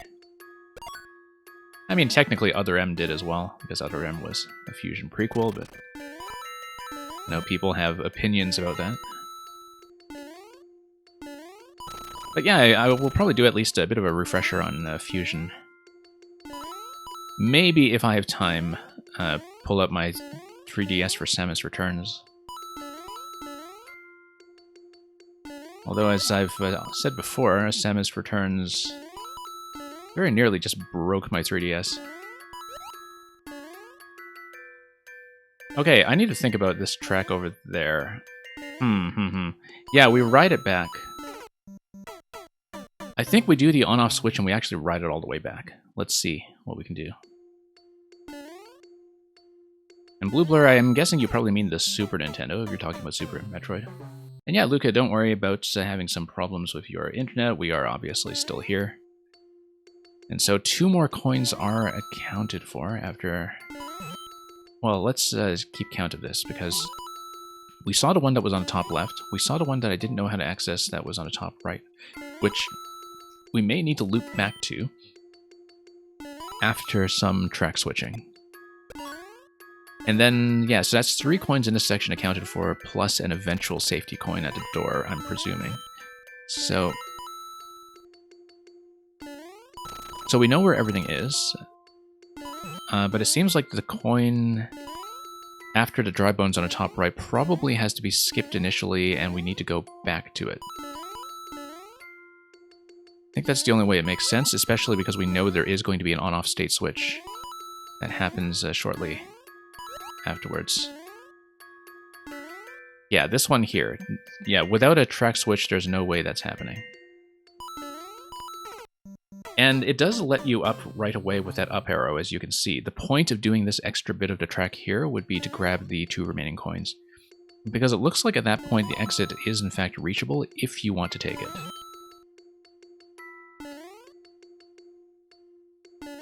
But I think I know how it's going to go from here.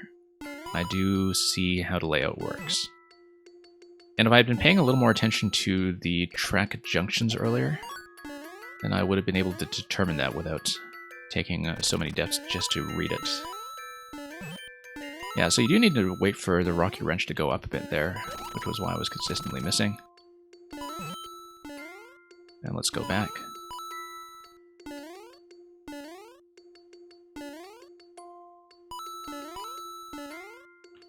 Okay, always a little bit late on that platform, but we managed to make it this time. Nice full jumps over here. This is quite gently timed.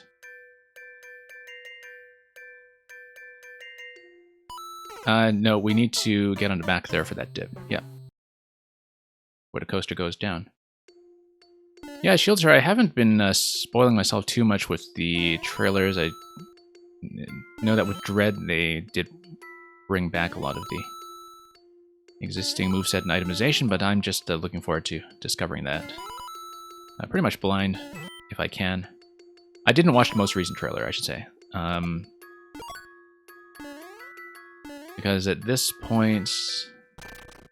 Yeah, I mean, I think Samus Returns was one of those games where I was really looking forward to what a Metroid game in the hands of those developers would be like once they were freed of the constraints of the map structure in Metroid 2 that was all zone by zone. Because there were definitely some exploration segments added to Samus Returns that made me think that, you know, if you let these designers really lean into the sequence-breaking element of the Metroid series, that they'd be able to do a lot of wonders with it just by, you know, having moves like the Shine Spark that are kind of baked into your moveset there. And so... And one thing that I really appreciated about those developers is the boss design as well. I thought the boss design in Samus Returns was really quite good.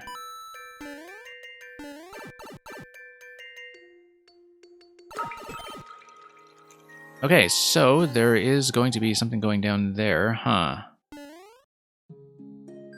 I guess... Yeah, the door will take me to the safety coin then. That's the implication. 5YMM. Yeah, safety coin in the Y.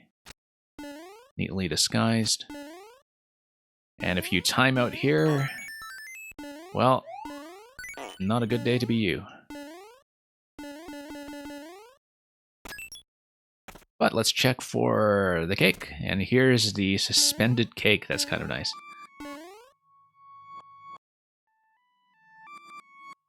Oh, nice little musical element to this, too. And there's King Boo. Notice that there's that little bit of ground decoration protruding from King Boo that isn't quite a crown, but makes him look like the big boss of the place. Or at least just makes him look like he's wearing a fez. Fez Boo. Grand Poobah Boo. Grand Boo, I guess. Grand Boo Bear. Okay, so that hit the on-off switch, and then we go back. Wait, if we go back here, then... Yeah, no, we need the on-off state once again.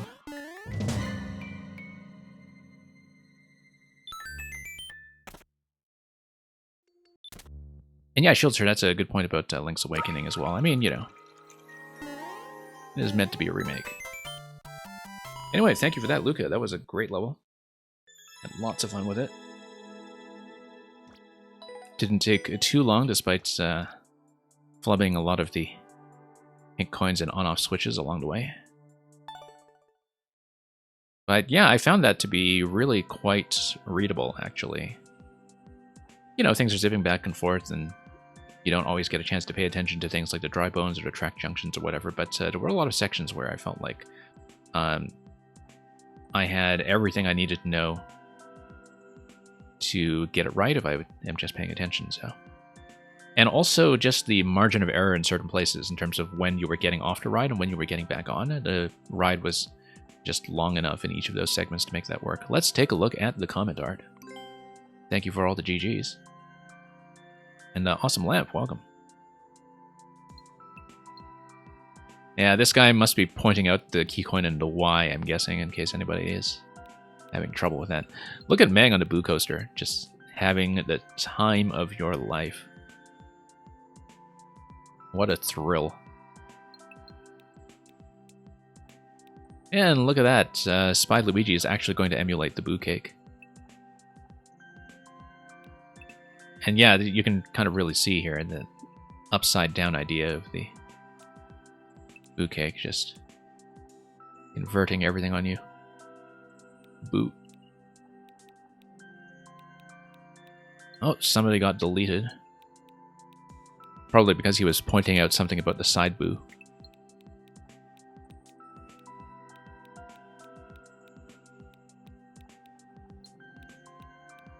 And yeah, Sadie also illustrating some of the cakes as they appear. The cake does, in this illustration, look more like a bit of a chandelier, doesn't it? And that's it. Let's take a look at what's next.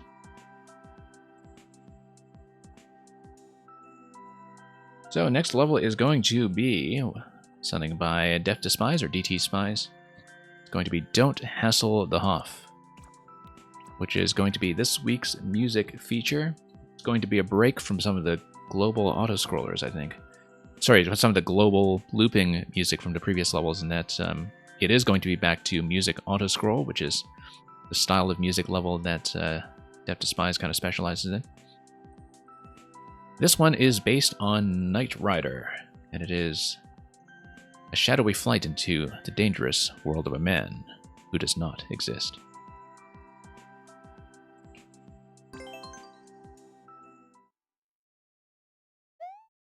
So I have to admit, I actually knew next to nothing about Knight Rider until I saw that Def Despise was working on something related to it. It's just a conspicuously missing piece of my 80s science fiction knowledge. Okay, so we're going to get the key right away. I guess holding the key is going to be eventually the secrets path. We'll just take out all the munchers as we go. And yeah, we'll need to keep the key into this segment. Oh, okay, and we get another key over there. Interesting. We probably need 2 keys then. And the shields are, you gotta get the child ready for school. Yeah. Have a good time with that. As the school season is picking up again, I hope everybody's going to be staying safe and that school resumption isn't going to cause too many difficulties. Yeah, okay, so we have a second key there. We will likely have to replay the whole thing to keep multiple keys, but we'll need to jump towards that really swiftly in order to land safely afterwards. Pretty much as soon as we land on that platform. Maybe a second jump to get on top of the right side of that platform there. I don't know. We need to fix this timing. Otherwise, we're going to get into some big trouble later on if we need to go back through this whole thing for 2 keys and have to restart just to get this bit straightened out. I remember that the Celeste music level that Def Despise contributed last year was actually the one that took me the longest to do in terms of the cake route.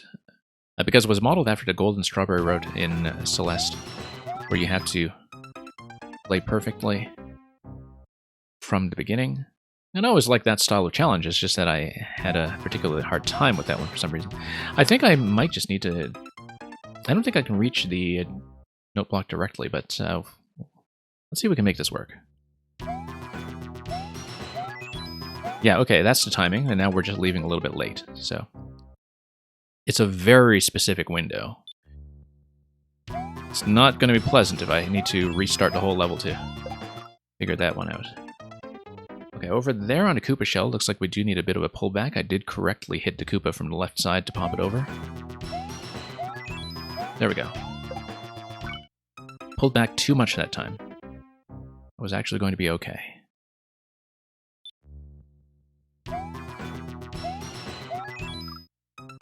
Yeah, no, I see what's happening there. I am kind of crashing towards the right side wall instead of landing a little bit smoother here. And that's why I'm having a little bit of trouble coming down from the note block afterwards, so... Yeah, that spike is definitely a little bit of a nuisance, though. We definitely need to polish this, though, in case I need to come back for a multi-key route later on.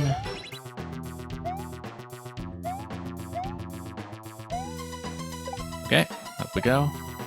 Missed POW. The POW is necessary to get through the thwomp. You get through the thwomp, you go through the blue pipe.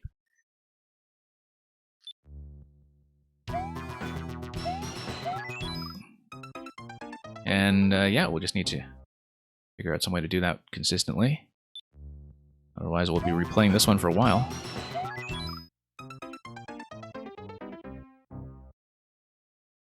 I can already tell that key, if 2 keys are required, is going to be a huge roadblock. And probably the thing that's going to extend our time on this level for quite some time. But that's okay. We'll just try to play it cleanly. Polish that off as we go. And down. Nope, still missing. Need a nice full jump out of that Koopa. I am pulling back too soon on that one as well, I think, so...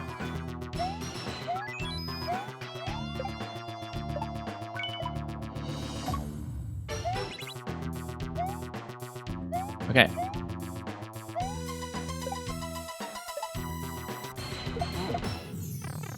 So we're going to go through here. It's going to give you the first of the cakes. Oh, whoops. Hey, no, that pushed me past the door. That's not too great here. California Nights. 5YMM. Can I take a death?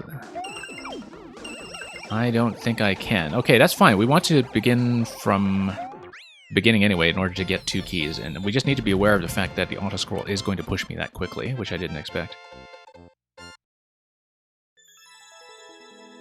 So yeah, that went pretty smoothly, except, of course, now that we're going for 2 keys, we are probably going to be stuck on that second key for some time. But let's not presume anything just yet. There's 1 key. And some layering of the music track using the on-off. Yeah, previously, I think checkpoints 1 to 2, I actually just did that cleanly on the first try, which was nice. Now, of course, that we need to play a little bit more cleanly, we have to just make sure we don't fall into any bad habits. Okay, up, and... yeah, I'm pulling a little bit too far back going into that second Goomba as well. I mean...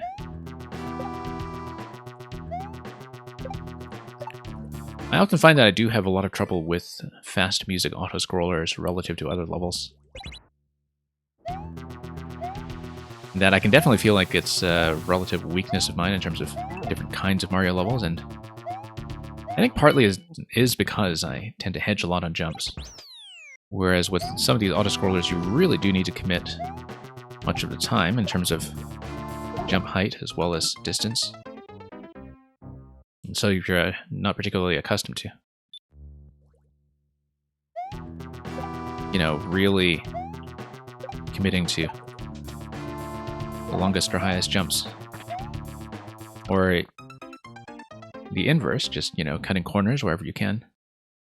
You are going to fall behind pace a little bit here. Let's restart so we can do the key before we forget.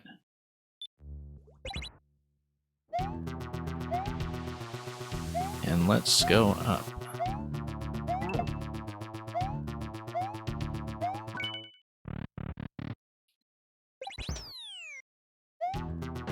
Okay, there we go. Up our way up here. No, we didn't need to jump there. We can just slide across.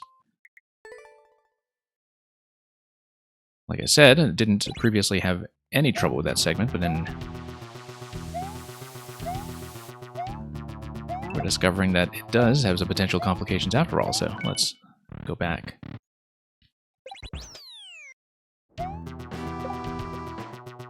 And that second key still worries me, of course. We have a lot of multi-layered secrets, in fact, in this week's set so far. So I wonder if, you know, 1 key just gets you over to something like the 5YMM text, and whoops, second key gets you properly over to whatever the cake is going to be this time.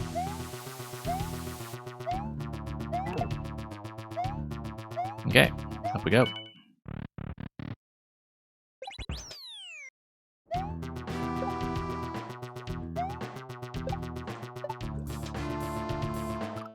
Yeah, just a little bit late on that. I mean,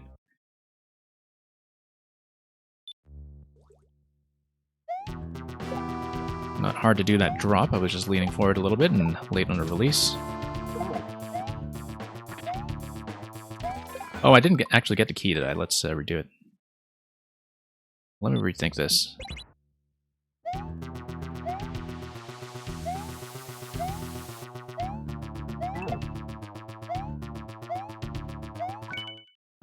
Okay, grab the key. Drop back in.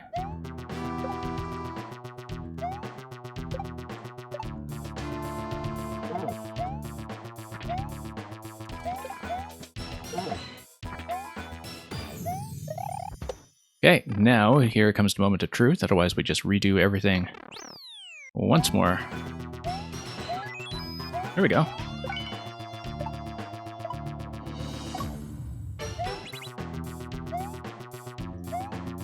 Okay. Now here's the other thing I had some issues with, just grabbing the POW. There we go. A little bit of time constraint on the poison mushrooms at the very end. Now we get in the door. Key number 1. And that gives you a cake and a cape. Of course, I'm going to check the other side once it's safe to do so. In fact, I should just be able to do it here.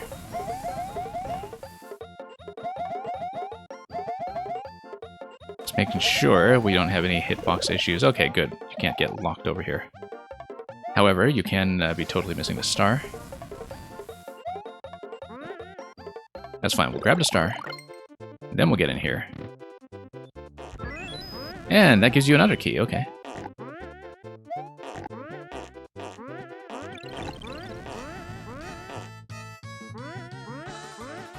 Alright, how does this go? If we... Can we actually get... Yeah, there we go. It's good to know. And that drops you in. There we go. I think that's actually the autonomous car control panel or something from Knight Rider, if I'm correct. Like I said, I'm not really familiar with the show, but I believe that the cake here was supposed to be something sort of retro electronic. And Redbeard, welcome. Glorious cake. Let's take a look at the comment art.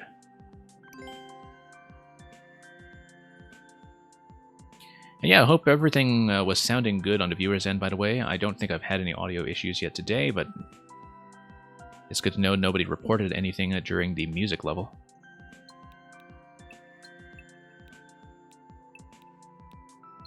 And look at that, Meng is also in a shadowy world, which may or may not exist. And look at that 5 here for 5 YMM.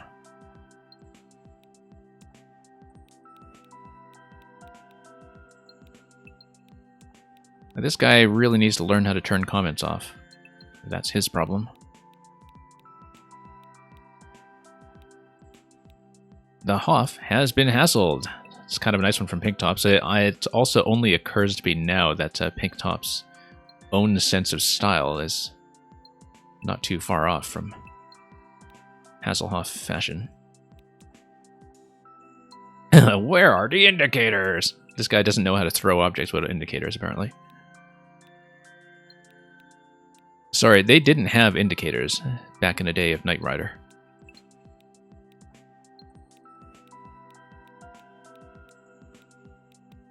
And... oh, don't you worry, I think DGR did play this level. Unfortunately, leaving that comment is probably not going to get his attention, but... and here's another Sadie cake. Let's see what's on page 2, if there's anything.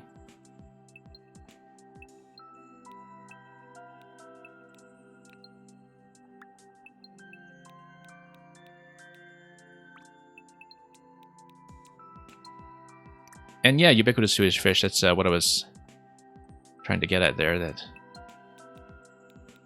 you know, I guess this is a car level and a theme without the car, but it's going to look very fashionable.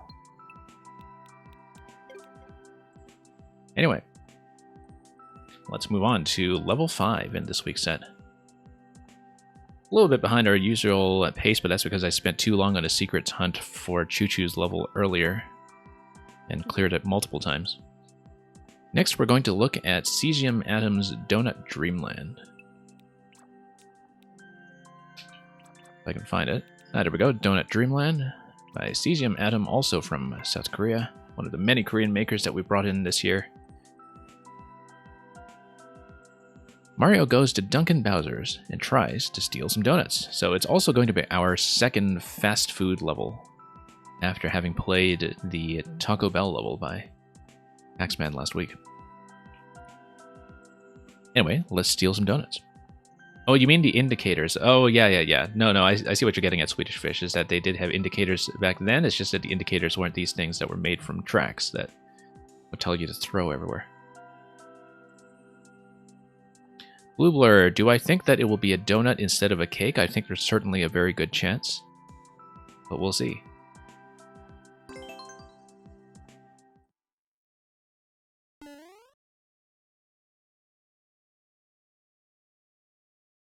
And yeah, Swedish Fish. No, now that I know what you were actually responding to, I appreciate that comment.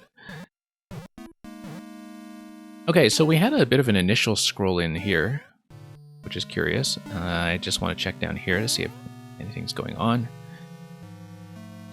Thwomp goes down, and then what? It looks like it's probably a side thwomp that does a scroll break on the right side. We won't be able to interact with anything over there just yet, though, so let's just go over. I think if you drop down to the thwomp, you're going to see that the scroll break is going to happen. Oh, interesting. That you're going to have a bit of an activation on the on-off switch based on getting within the spiny range. Using the skull track there as an offset. What does that affect? It affects the conveyor belt. If you have an on-off switch toggling the conveyor belt, then the trampoline is going to drop over to the right. And it looks like it's going to pop up, and if it pops up, it's also going to get pushed by the thwomp if it goes high enough. Let's see how this is going to go. Okay, no, it's there as a bit of a displacement. It's not going to go high enough to do any other interaction with a thwomp. It looks like we need to do a donut drop or something on top of that block over there. As the thwomp cuts across, we're going to have some donut block activation. It's okay, Luca. Puns are extremely welcome on this stream. No problem with that whatsoever. Yeah, no, we missed our opportunity to take that second row of donut blocks. I need to follow the thwomp quite closely in order to grab that coin, which reminds me, let's not forget to get coin 1.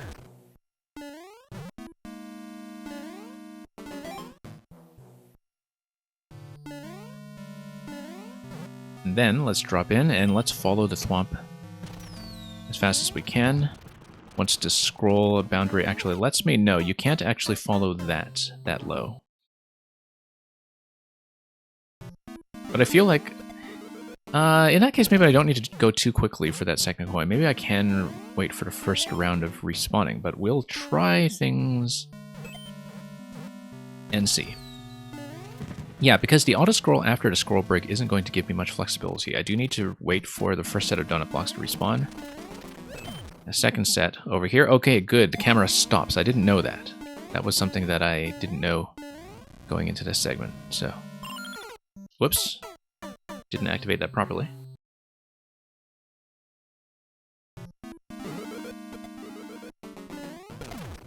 A 2/3 pun. Yeah. A PU, or a UN, or a PN, or some combination thereof. Okay, yeah, I didn't know that the scroll would stop again for me to have a nice relaxed approach towards this point here, but now that I know that, we'll try to do that a little bit more accurately, and then we'll drop in for the next donut segment after that.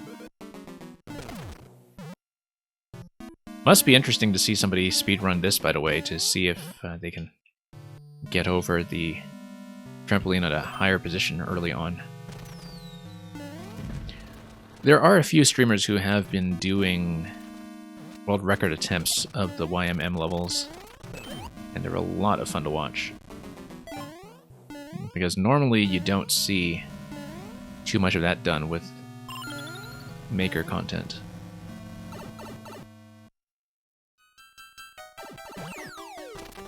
But a lot of these levels are well built for speedrunning to be accommodated, so... Okay. Now, jumping on top of the fish bones that pops out of the pipe is actually something I know from a Mang level.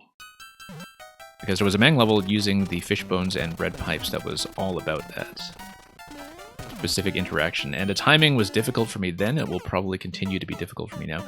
Why do we only grab one coin? Shouldn't I have 2 coins at this stage? We missed one. I think I missed the very first one at the start because I was too busy talking about the trampoline here.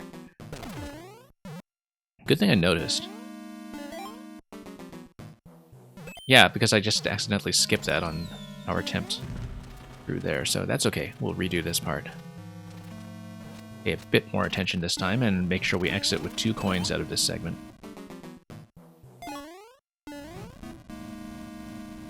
Okay.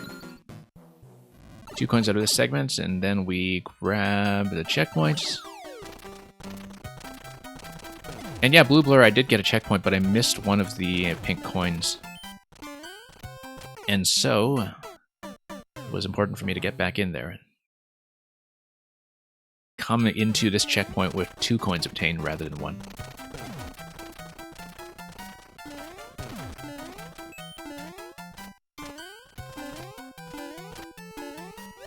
Okay, no, I do need to get to the fish on the previous attempt before we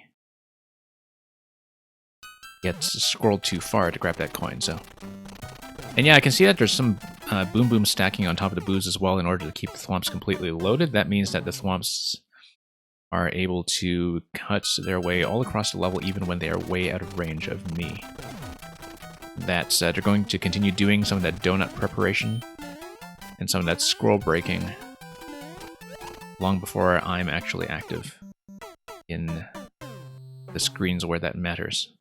So that's going to manipulate a lot of initial positioning here. It's also going to set up the donut timings so the donut timings are reliable, which is interesting. Because I think that's what the thwomp being globally loaded with the Boom Boom is actually doing, is that it's making sure that the donut activations follow a particular spawning pattern that's going to be matched up to the auto-scroll. And that's a very nice touch in order to make this level as reliable as possible. Yeah, because you can see the donuts are falling right away, and these donuts are spawning right away without having previously appeared because the cycle has been prepared quite a while in advance. All these setups and yet no trolls in YMM? Yeah, exactly. I feel like there's a lot of troll tech that really does benefit from being incorporated in actual platformer levels and yet don't really tend to get used, I think. Partly because there isn't enough interaction between some of those communities where, you know, a lot of the platformer people just don't like playing trolls and they don't know what kind of tech is going on. A lot of the troll community isn't thinking about how you can actually take those mechanics and do a design that looks, you know, very fair and is well signaled. And so in some ways, like, the troll makers are way ahead with a lot of the technical knowledge that they have about certain interactions in the game and certain tricks that are possible in the engine. And that's one of the reasons I think the platforming side of the game is, in some ways, underexplored. That there's still a lot you can do with design that involves a tech that is already known, but which just hasn't seen as much use. We need to get on top of those donuts, and we need to do that quickly enough to go to the left for that next coin up there. I do see the coin, I don't really see the pacing that's going to get me there, so we just need to be a little bit quicker about this. The other thing to keep in mind is that the semi-solids in the background actually do give you a contextual clue for where the donuts are going to appear. That's something I didn't pay enough attention to earlier. But if you're spawning into a certain screen and you don't see where the donuts are appearing yet, you'll watch the semi-solids and that's going to give you all the information you need. And so you can actually anticipate where they're going to be if you are paying attention to the artwork.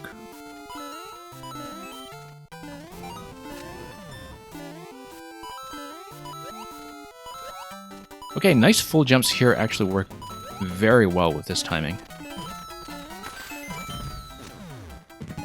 Okay, there we go. Protects you from the icicles as well. 2 coins remaining. I hope I didn't miss one. If we did, we'll just redo the level because this has been lots of fun so far. Oh, okay, interesting. Either I need to... no, I would need to take damage in order to get down here, or we have something that triggers a break, like a bomb, for instance. I wonder. Yeah, I just tapped the icicle then. There we go. Yeah, very unusual to have deliberate damage like that in a level of this style, but so we'll take it. I think the donut drop here is something that's very similar to the... no, it wouldn't be quite the same thing as the wormhole setup that was in Green Star's level last week, because that was actually dependent on the track behavior. It's not quite the same thing. I'm not even sure if that was the on-off trigger, but it might have been, so... It might be telling you something about this final segment here, though, in terms of using the donut drop to your advantage to trigger something. That we do need the donut drop somehow to maybe have an item successfully get carried across a gap when it goes down. Yeah, there seem to be a couple of different donut detector mechanisms. I don't know which style this one is, because it is kind of hidden for me right now. And... yeah, because I know that even since Maker 1, that's donut activation was something that actually affected the entity limits as well, and so...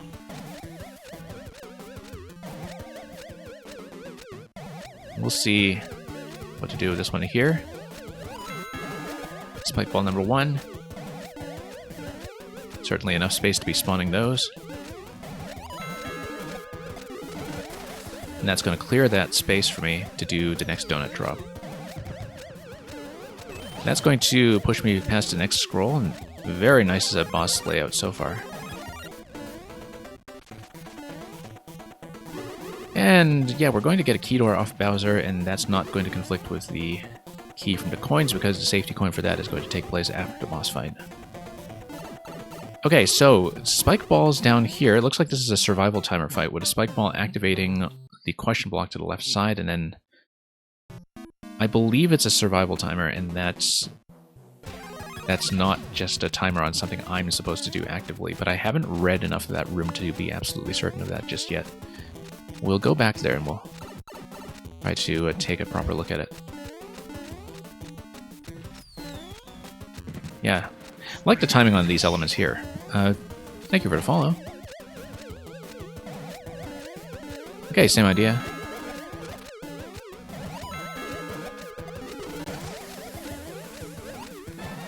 Fairly gentle idea, but just enough risk. Let's stop for a moment and give a nod of appreciation before we get into the final phase of the boss fight to the raid from AxorTypo, who's coming in with all the Scrabble players.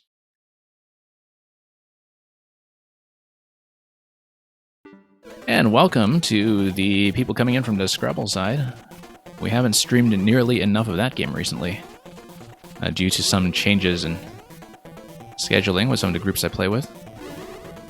But I'm glad that AxorTypo is back up and running after a bit of a technical interruption, if I recall. And yeah, to all the Scrabble players coming in, for the past few weeks we've been running a bit of an anniversary anthology event in this game. Sort of an all-star event with people who are Mario makers from all over the world. And we've been seeing some pretty interesting stuff. Okay, so we got the star and everything, but I didn't have the opportunity to actually tap Bowser there, so let's see what I can actually do. Oh, and this is the donut activation, just like everything else, obviously. Now, did I need to keep the star in order to grab the final safety coin? Let's see here. Yeah, extra typo, no, it's just a function of a couple of different groups just starting to resume over-the-board play. And so, of course, you know, that has led some cascading rescheduling with when online play gets together as well. Because people are finally able to get some over-the-board events together locally. And I've had a chance to play over-the-board as well, which is great. Let's see what's down here. Okay, safety coin for the MM. I was wondering about whether there was a scroll break on the right side of that one, that previous screen, but we'll just take this. And how did it go? I was really surprised that I'm actually still able to add and subtract and track. Because tile tracking was always a little bit of a weakness for me, and the fact that I was able to do it cleanly after playing online for so long was a very pleasant surprise. So hopefully we can keep that up. Okay, so 5 candles for 5 years. And that's the cake. Except there is more. So we're going to tap this. It's likely going to trigger some kind of scroll break on the right side. We'll take this just in case. And that gives me the real cake. This towering thing here, which is going to allow me to slowly break my way across. Looks like this is the only exit point, though, so I guess everybody does see this, whether they see the bonus room or not. Oh, you can just drop in the middle. Okay, we'll tap everything anyway, though. Yeah, it looks like it's one-ups everywhere. And sure, we'll just be very relatively complete about this.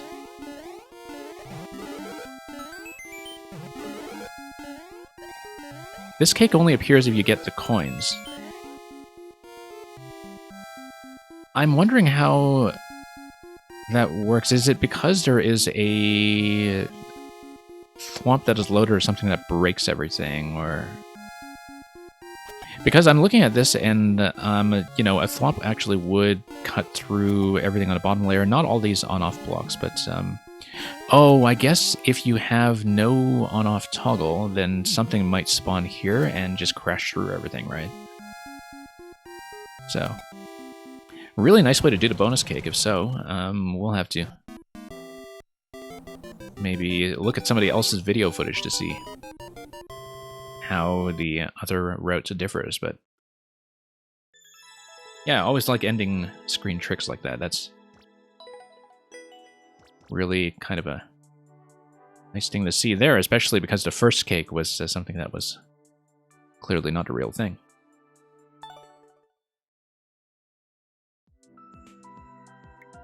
Okay, let's take a look at the artwork.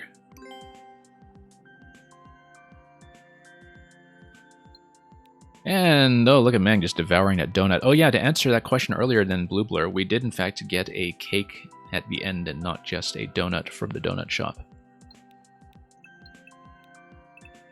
Mang over here, however, definitely got a donut from the donut shop. Luckily, Mang picked up the donut and ate it after having already ridden on the roller coaster that was in that earlier level, because doing that in the opposite order would not really have been healthy or advisable. Thank you for the follow. And yeah, bonus cake. Yeah, I was thinking about that speedrun as well, just given some of the donut timings.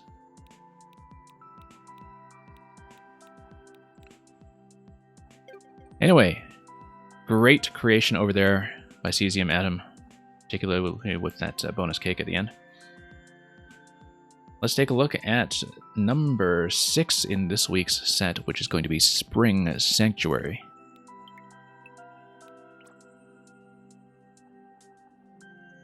And yeah, for anybody who has come in late, this is the event and the level list that we've been playing. We're currently on week 3 out of an unspecified number of releases that are going to run through September. Next one today, however, is going to be Spring Sanctuary by Jack Jason.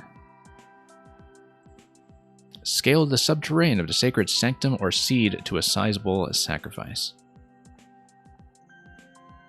I don't have my definition bot up, but any Scrabblers who came in, I believe subterranean with this spelling might be Collins only. I did look it up in advance. But somebody who actually knows their tens can confirm or deny that to be the case. Let's play.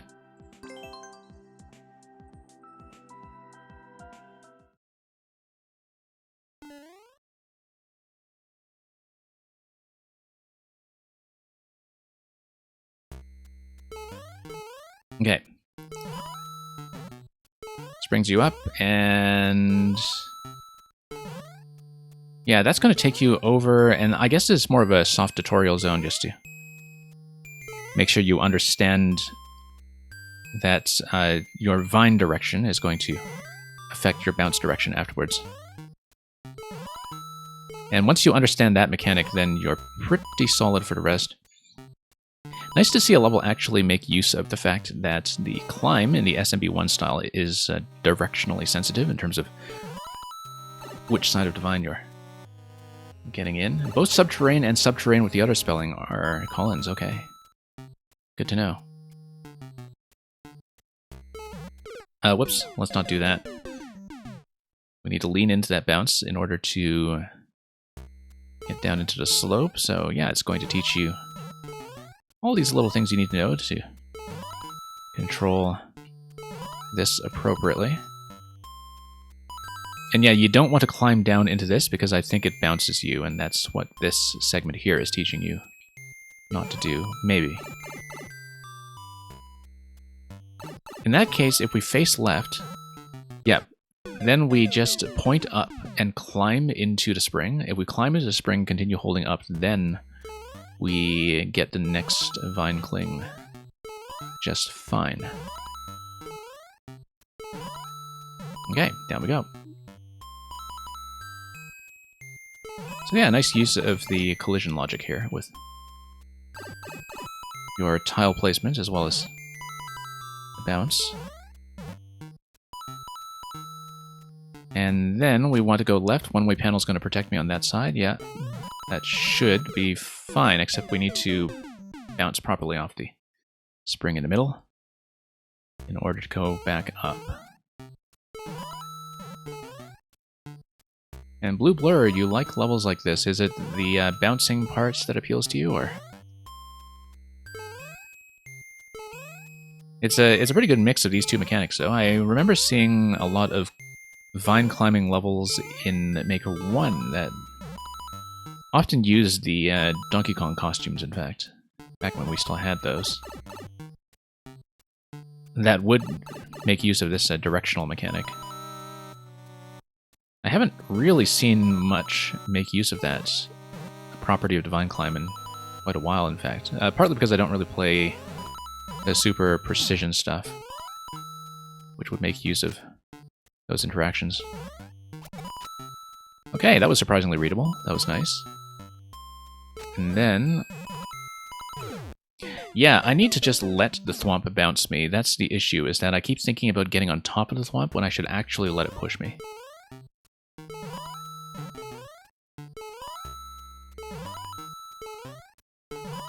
Okay, up we go. And back down.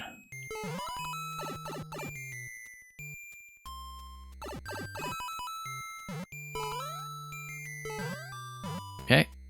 Now, oh, whoops, nope. I like that it does give you the sound effect, though, for when you're playing very recklessly.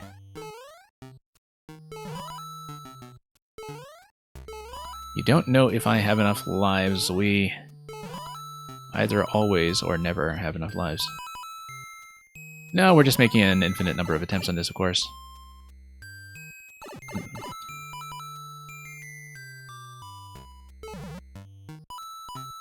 Yeah, so there is, when people are just kind of browsing randomly, there is an endless mode in this game that allows you up to 3 extra lives per level. I don't really tend to play the endless mode since I do play just level codes that I punch in manually or are part of events like 5YMM, which we've been featuring for the past 3 weeks now. But yeah, it's definitely affected a lot of the sort of expectations around difficulty balance in this game, as well as people's willingness to do things like optional content to gain extra lives, which have much less meaning in most contexts in Mario Maker relative to the original games. So yeah, we'll let that bounce me. Go up this way. That's okay. Nice bounce over there. Takes me up. Yeah, really need to bounce into that, and I need to let that thwomp push me so that I hit the wall on the left side. I should land safely on top after that. It's going to take a moment to set up because that's not an interaction I have down quite fluently yet. And yeah, Blue Blur, that's a good observation. That's this time the secret route to the cake is going to be something other than coin collection.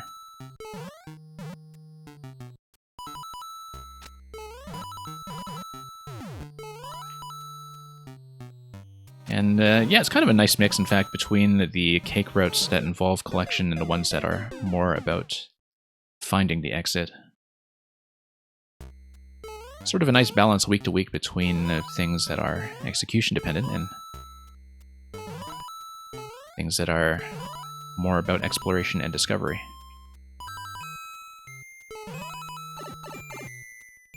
Okay, let's go through here.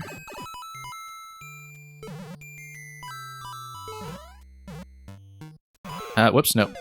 Had to be careful about that, just climbing impulsively, even though we figured that out ages ago.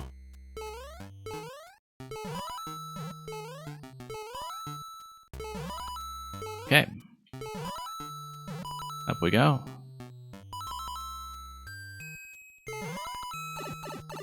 And forward.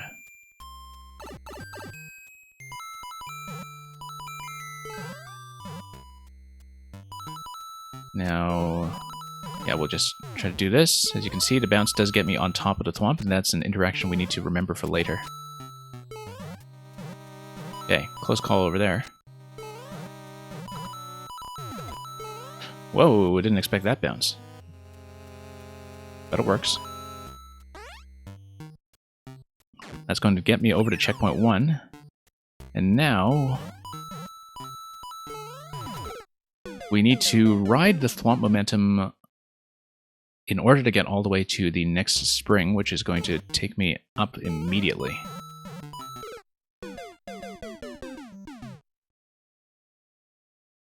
And yeah, we'll be able to retry that a couple of times here since we are at checkpoint. And that's something that I can retry gently. I think this door is probably a reset, but it might also be a secret. Who knows? I don't exactly know where it's paired. Let me take a look at the beginning here. That's just the entry door from the previous zone, so I think that door might actually be a potential secret if we fall in there carefully. Because it looks like it is something that's a bit of a challenge to do accurately, and so we'll try it a few times for sure. I mean, we'll definitely try it just to get a sense of how everything is going here. Yeah, there we go. Slide in. And oh, okay. No, that's the next segment by the looks of it. Let's go back then and see what's going on up here. Oh, maybe that is going to be a bonus segment then. We'll see, because it looks like we have multiple routes to work with. We'll explore everything for sure. I'm guessing that is the bonus route, and that going further up is going to be the main route, given the just a comparison of difficulty and precision there. Sometimes you do need to make a snap decision about these things. Looks like we can bounce up. The Thwomp is going to carry the next spring over, and it's going to get trapped in a one-way panel afterwards. Now, why would I... Oh, because I'll get bounced. Right. I'll get bounced with the usual interaction. That's going to push me over, and then I need to go back. It looks very much like a bonus route, but we'll find out soon enough if that's going to be the case. This one would be a fun one to speedrun as well, that's true.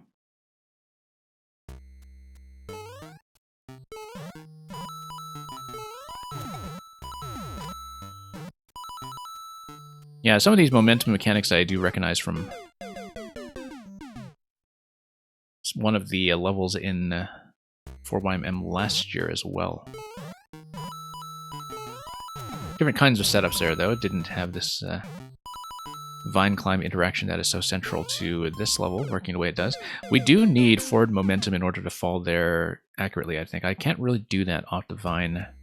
Or maybe I can, but I'm not really a precision player, and so that is going to be comparatively hard to set up if we aren't careful about it. But we'll keep trying that route before we try the other side, because I think it does eventually spit you back out the blue pipe to continue in the main segment. I can't imagine that the blue pipe is doing anything else there apart from doing a continuation out of a side route or secret route. And yeah, we do need to drop in smoothly without clinging onto the vine. I think that's the only way to do it with much consistency, so...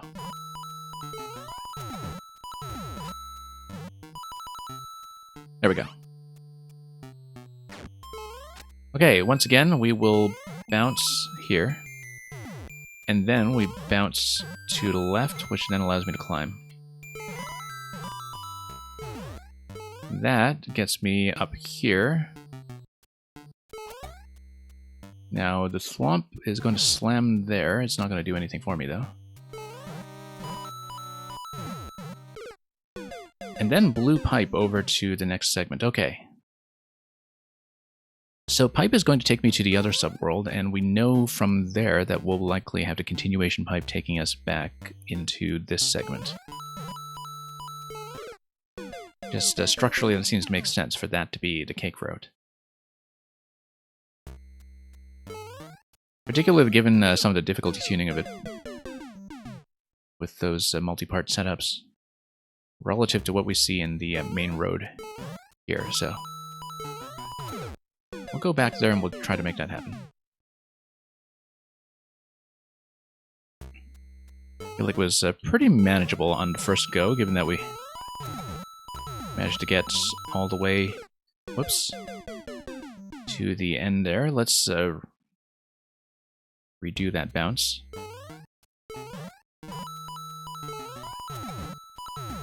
And yeah, like that.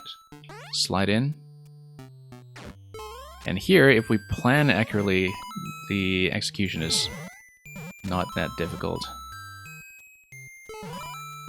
Surviving that one segment where you need to sneak past a Thwomp is probably the main thing. Landing on that Thwomp, I guess, is something we shouldn't take for granted either.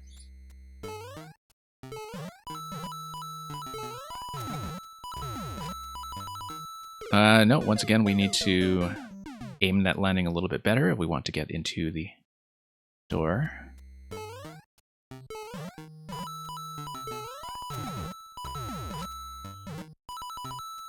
And there we are.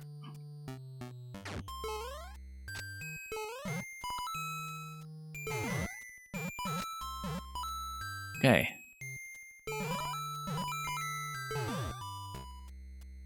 Now let's go up. There we go. Not as threatening as it looks, thankfully. And through the pipe. And Blue Blur, you came back just in time for the cake, so you didn't miss much of note. Let's not die to the cake, though. That would be embarrassing. However, it looks like we will eventually have to make our way up to an exit pipe to continue. I love how you have these cake toppers here that match the theme of the rest of the level. With these thwomps that are carrying trampoline candles up top. Anyway, that's the cake, and like we predicted, that's the continuation right here. Oh, that was a very satisfying bounce just now, in fact. You need to lean left and grab the POW. You then have to probably jump over the thwomp and keep the POW, unless you use the POW to hit the thwomp. I don't know yet. I need to go back and read that one more time.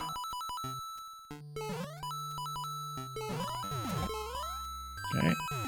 Yeah, I really like that side bounce. It's a fun one for sure.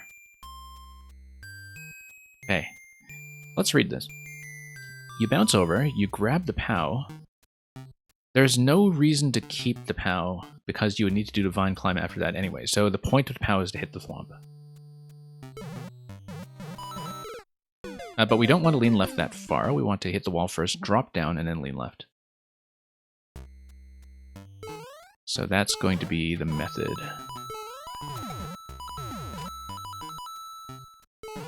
Okay, up we go.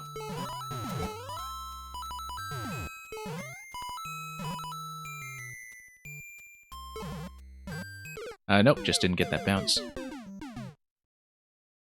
Yeah, hit the wall with the top coin trail. That should drop me down safely. And from there, we should be okay. Whoops.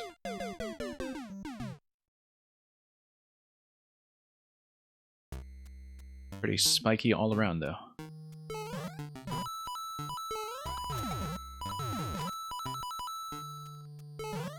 And up we go.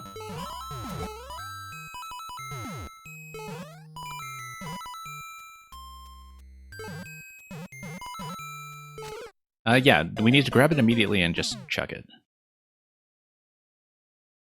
Otherwise, we run into some problems. We don't need to chuck it immediately, because we can actually duck under the thwomp, I think, and survive safely, and as it retracts, we can strike it with the POW.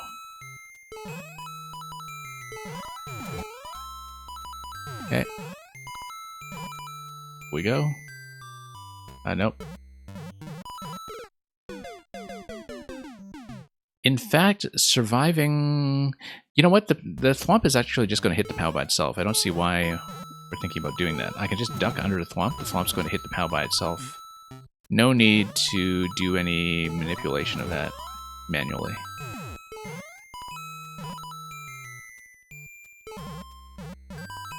Took me too long to notice that. We do need to hug that wall, though, and just drop gently. Just slam against that wall, drop down vertically. And that's all that's required in that segment. So definitely overcomplicating it, as we tend to do.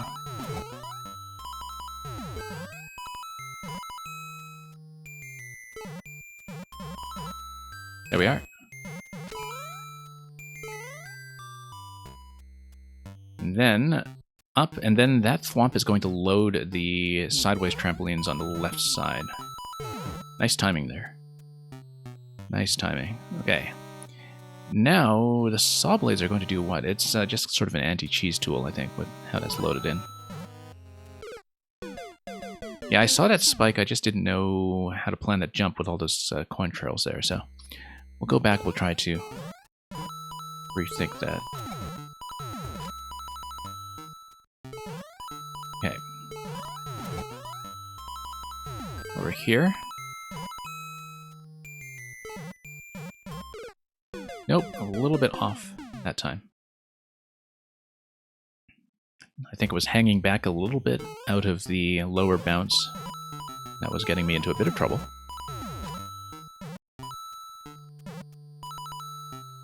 There we go. Plenty of room to adjust.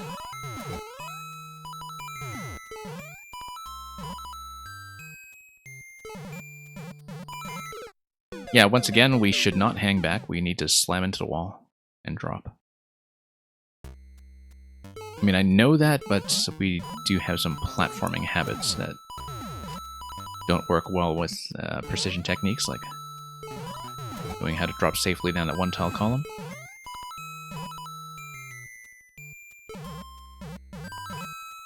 Just like that. Not a big deal. Yeah, that timing we can trust. Now, these coin trails I do have trouble with, so let's... Yeah, I see. I do a jump up, that's going to deflect me back to the left, and then I land in the bottom middle segment. A little bit hard to see that one with the coin trails going everywhere, but I think I understand the intent.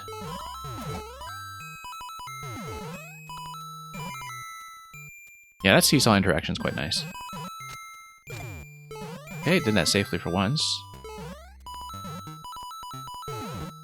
Then we go up. Whoops. Then we go up. And yeah, I was hanging back a little too much. We are supposed to follow that coin trail down to the lower thwomp, and then I can bounce up from there.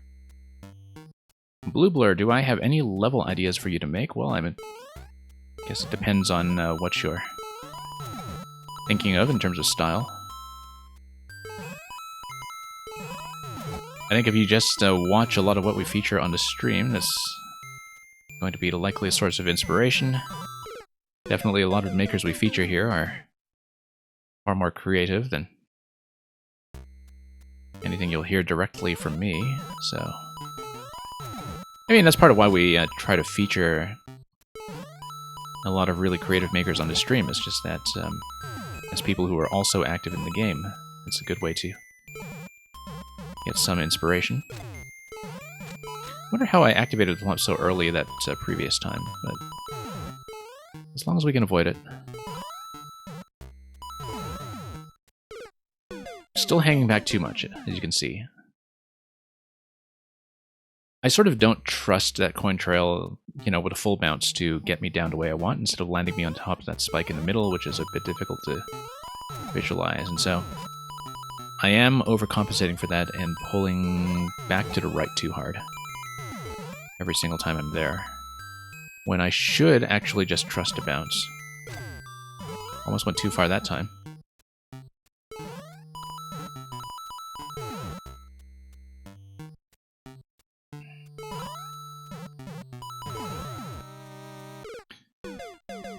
Looks like I should have hit that accurately if you look at the drop there, but as you can see, the intention there is to land on top of the two sideways springs that are being carted back by the thwomp. I also like the idea of a refreshing puzzle, by the way, if you can make that happen. That would be an interesting challenge.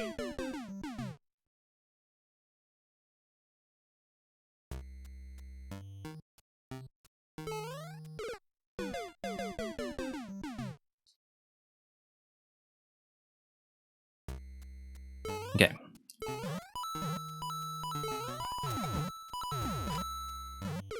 Whoops. Getting a little bit sloppy with the early stuff here. Oh, we're definitely tilting a little bit. Directionally speaking. Yeah. Sometimes you just need to get some of these attempts out of your system to get back into the mix here.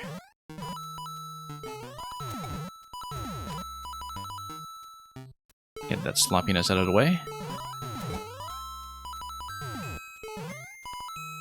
And up we go.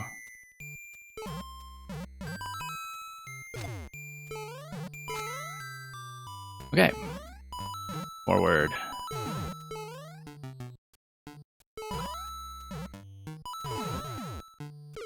Yeah, no, we just need to not lean back into that. I am holding right into the springs in order to get that initial bounce, but we didn't need to let go and just follow the momentum afterwards.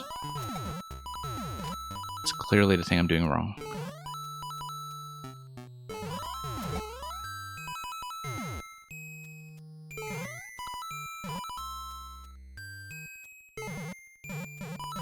Oh man, when have I ever actually rage quit on something like this? I mean, you know, there are things that I break down in multiple segments, but we'll see. I mean, there have been levels I've abandoned recently, but usually not without very good reason. The early activation of that thwomp was definitely a little bit weird, though. I think it's because I was bouncing a little too close to the right on the left side of this row here.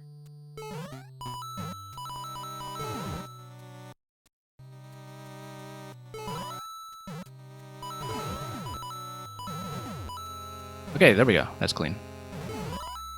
Now let's not choke on this part here. Whoa, that was close. That was way too close.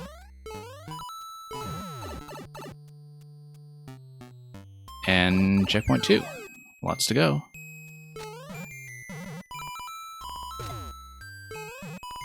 Okay.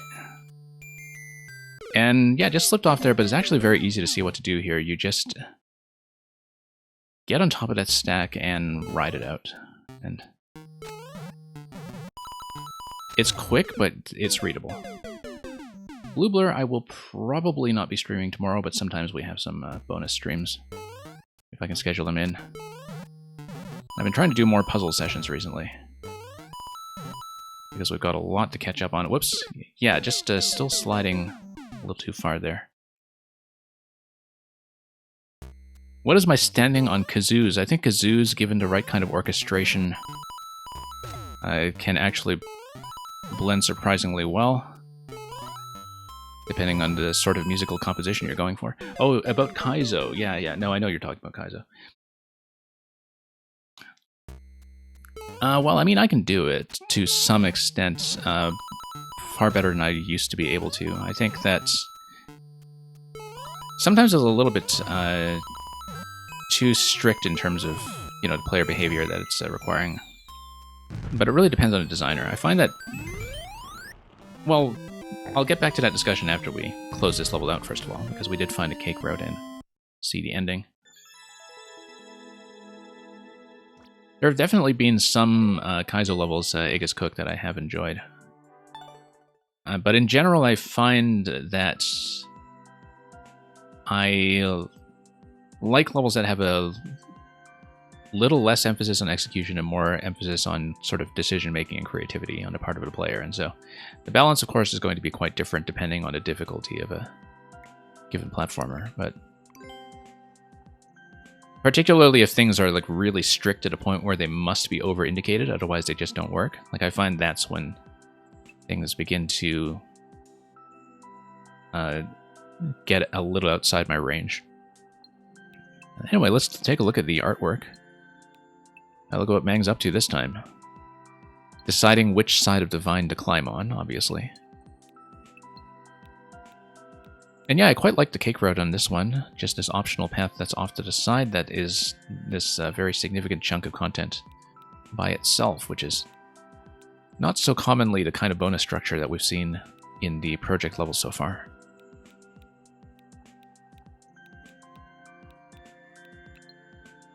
And that's it for that one. We have 2 more to go. Now the next one, and yeah, extra typo if you do have to take off. See you around. So next, we will be doing Tetromino Translation by Minibarf. Now, here's the thing about Tetromino Translation, just so people know, I was an early playtester on this. I think it was actually the earliest video playtester on this because they needed somebody to look at escape-style puzzles. And so I actually do know the structure of the solution. Like, I don't really remember all the details, but if you haven't played this, I am going to be spoiling this level for you, essentially, because I do know how it works. But it is a decryption level. Kind of like a more of an intro-level escape room, if you think about that. You thought you heard some snark towards Kaizo earlier? Oh, I don't know about that. Anyway, Tetromino Translation. Find the letter each tetromino represents and translate the secret message.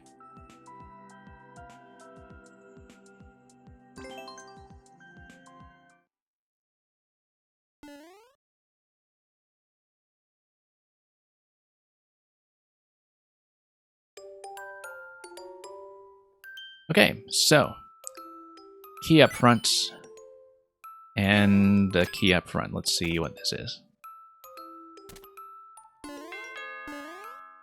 Okay, that's going to give you 2 things that are wrong and 1 thing that is right. And I have to reconstruct what it was this meant because, like I said, I do remember the structure of the solution. This is telling you, this is a kind of a guide to tell you that you want to read certain interactions here. That's, suppose you have the panel on the left, and then you have the kind of question block arrangement on the right. You want to think about the 4-tile wide question block arrangement as dropping into the main space over to POWs and the ice blocks. And it's telling you about how the physics work. So for example, this top row here tells you that when you drop the 4 blocks on top, they're not going to separate and drop independently from gravity and wrap around everything. This is also going to tell you that when it drops, the block is not just going to keep its original solidity, where it's not just going to be totally rigid either. So how does it work? It tells you instead that the block is going to split along the disconnected diagonals, where the question blocks that are attached side by side are going to stay attached and suspended, while the other 2 are going to fall into place.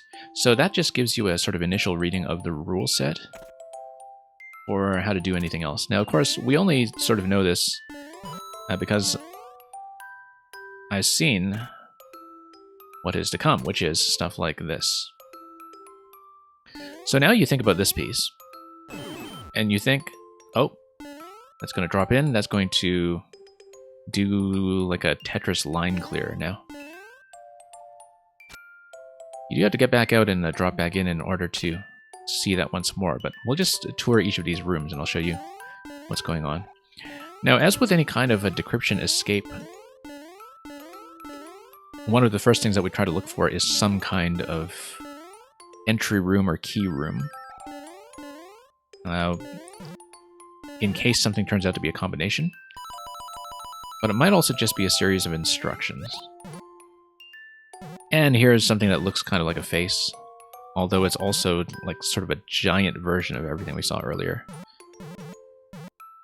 with this initial layout here. And we'll just tour around a little bit more to see if there's anything else to look at.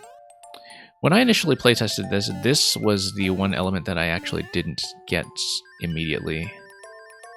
The other ones are fairly straightforward though. So you have this message or something here. We know from the description that it's a series of symbols to be decrypted.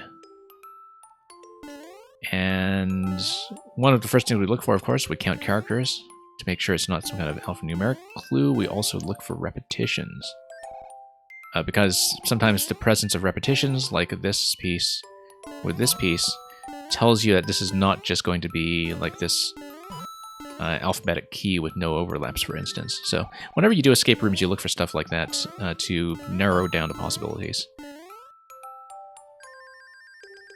So if you look at, whoops, this is out of order, but if you look at each of these rooms, you're going to have some kind of panel on the left side and a panel on the right side that tells you that a block is going to drop somewhere. So for instance, you have the J block that's going to drop down the left side. And then if you get a Tetris line clear, then you have this remaining shape that you can sort of visualize. That's going to be the letter J, for instance. And so you can just pick up on stuff like that. Let's do it in order so I can illustrate everything. So for example, this disconnected block on the right side, you can see it's going to drop down using that snake block. It's going to give you that sort of line clear, and it's going to leave behind the U. And so when you see this shape, which is going to be conveniently placed very close by, you know that this is going to be a U. This, as we saw, is going to be a J. Next thing we see here is that once again you have this kind of shape coming down as the snake block to the left, emulating this thing over here. And this time it's not going to give you a shape that's in a remaining layout, it's just going to give you the P block.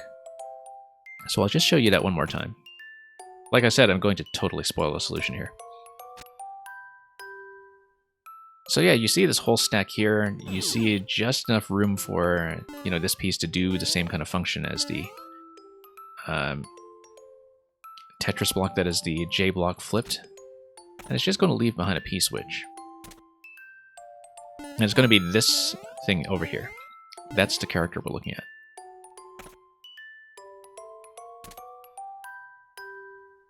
Then you have this one here. As you can see, given the rule set we saw earlier, this is just going to drop and do a line clear. And it's going to give you that remaining shape to the left, which is an arrangement of pows and springs that looks kind of like the letter V. So this one over here should probably be V.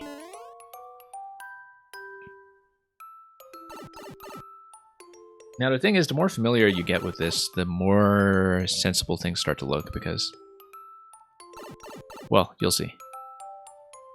J, we already saw. So this question mark,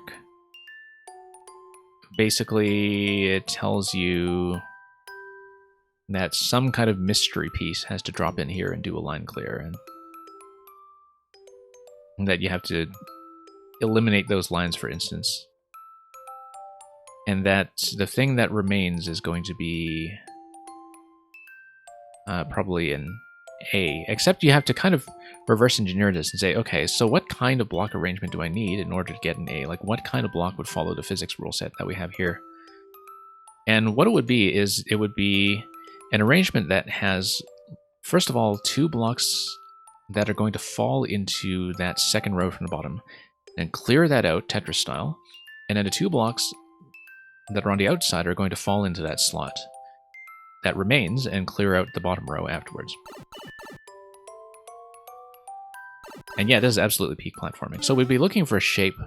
I was describing that verbally, but we'd be looking for a shape that looks like this. Because the idea is that these blocks over here drop into the middle, they get line clear number 1. These blocks then drop off to the sides and they get line clear number 2. Then that leaves the letter A. So we know that that one's going to be assigned to the letter A. Not just in that vacancy over there. Okay. Now this one I thought was really interesting. Okay. Because you can see like this block on the left. Like it would drop on the right side, it would get you to line clear, it would leave you to letter O. So what on earth is the one on the right? And I realized that anybody who is playing this with their own custom music on, or with the audio muted, would not be able to get this. But maybe the jump blocks, or the note blocks there, would be a bit of a clue. That you actually just need to listen to the sound, because it's saying okay, okay. The thing on the left is O, the thing on the right is K. So you would be looking for symbols like, so you see this is an O, this is a K. And if you're filling this out on a sheet of paper, gradually you can just fill this in like a sentence you're solving in Hangman or Wheel of Fortune or whatever. We are going to time out because I'm busy demonstrating everything. This is really complicated. But this looks like it's just sort of this inverted thing. Notice how the layout on the left is composed entirely of like the actual Tetris block shapes, by the way. I thought that was kind of a nice touch. We are going to time out here. But I think the idea is that you need to think about the shape that is inside that impression on the right side, and think about how to drop that to get a line clear. And I think I can visualize how this works.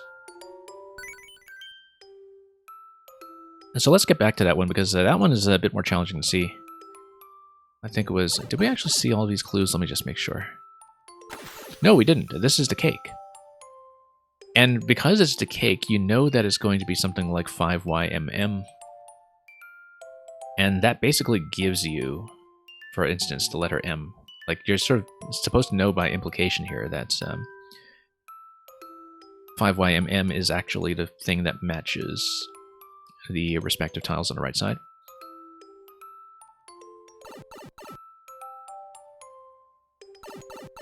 Which means that we have a bunch of other things to fill in now. So this would be the M.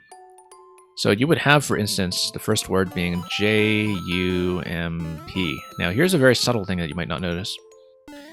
That you can actually see how words are delineated here, because notice how the characters are each separated by one space. But then you have a 2-space separation. And then you have something like a 5-letter word. Like A something, O, this was the V, something, and then space.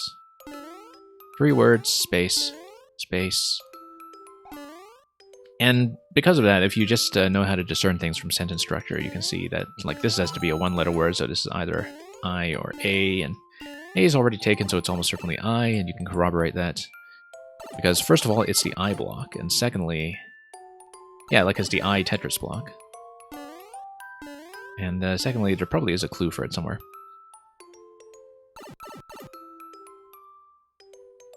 So anyway, here, yeah, that was 5YMM. Let me just make sure I showed off everything here so far. Yeah, that was okay.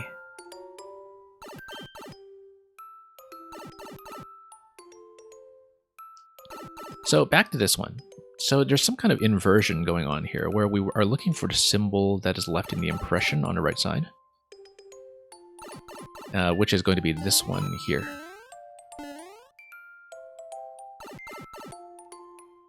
Notice also that whenever you get a clue like this, the letter that it represents, or the symbol that is matching the one that is in the clue room, is actually not far off. You don't need to run around a lot. So, following the logic of this level, we should be thinking about, okay, how do we get a line clear? And what it is you drop it into the middle, where the bottom 2 tiles that you see on the right side drop into those hard blocks that are in the center column. 4th row from the bottom. I don't know if I'm describing it very well, but the idea is that you are thinking about the negative impression like it's composed of blocks. And then you think about, okay, how do I get a line clear? The only way to get a line clear is to have 2 horizontal blocks drop into the middle slot. So that's going to be 4th column from the left and 5th column from the left. And then you think about wiping out that line clear and thinking about what letter remains, and you can see that is actually going to be the letter H. So this one is the real test of whether you understand the central concept. So supposing this is the letter H, we have like a 3-letter word with H in it. And then we can see the remaining clues. Let me just keep track of what pipes we've seen. We have not seen this one. Got a question mark again, and we have something else on the right side. Yeah, so you have to think about what kind of piece translates the thing on the left to the thing on the right. And you'll notice that what's happening here is that you have 2 blocks that have dropped into columns 3 and 4 from the left, but you also have a line clear that's happened at the bottom. So the kind of piece that would transform the left side to the right side looks like this, for instance, where you have 2 sets of 2 blocks that are kind of displaced. So we know we're dealing with that tile, and that when you get the line clear, it is going to leave you something that sort of approximately looks like a B. I think. I don't know if this clue is quite like geometrically consistent with the other stuff we've seen so far, but I think that's the implication, that that block has wiped out the bottom row. And I don't know if you have to think about dropping it twice. No, probably not. Yeah, just the one time. And I think that works. If you think about the right side as a B, so. So we'll just show you the remaining pieces here. So this is going to be this whole thing on the right that drops in, and it's going to collapse in such a way that it is just going to clear out the bottom 2. Yeah, if you drop the right side block down, it just clears out the bottom 2 rows, I think. And then that leaves you with a shape that's sort of like an N. I'm not sure. Notice that, once again, on the left side, it's just regular old Tetris blocks doing their thing.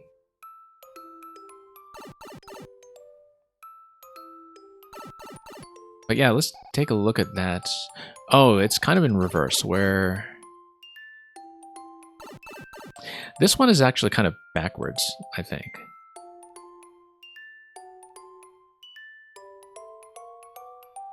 Where there's nothing that gives you this giant C shape, as you can see from everything here. So you need to think a little bit differently about that one. But you'll realize that if you try to solve this one,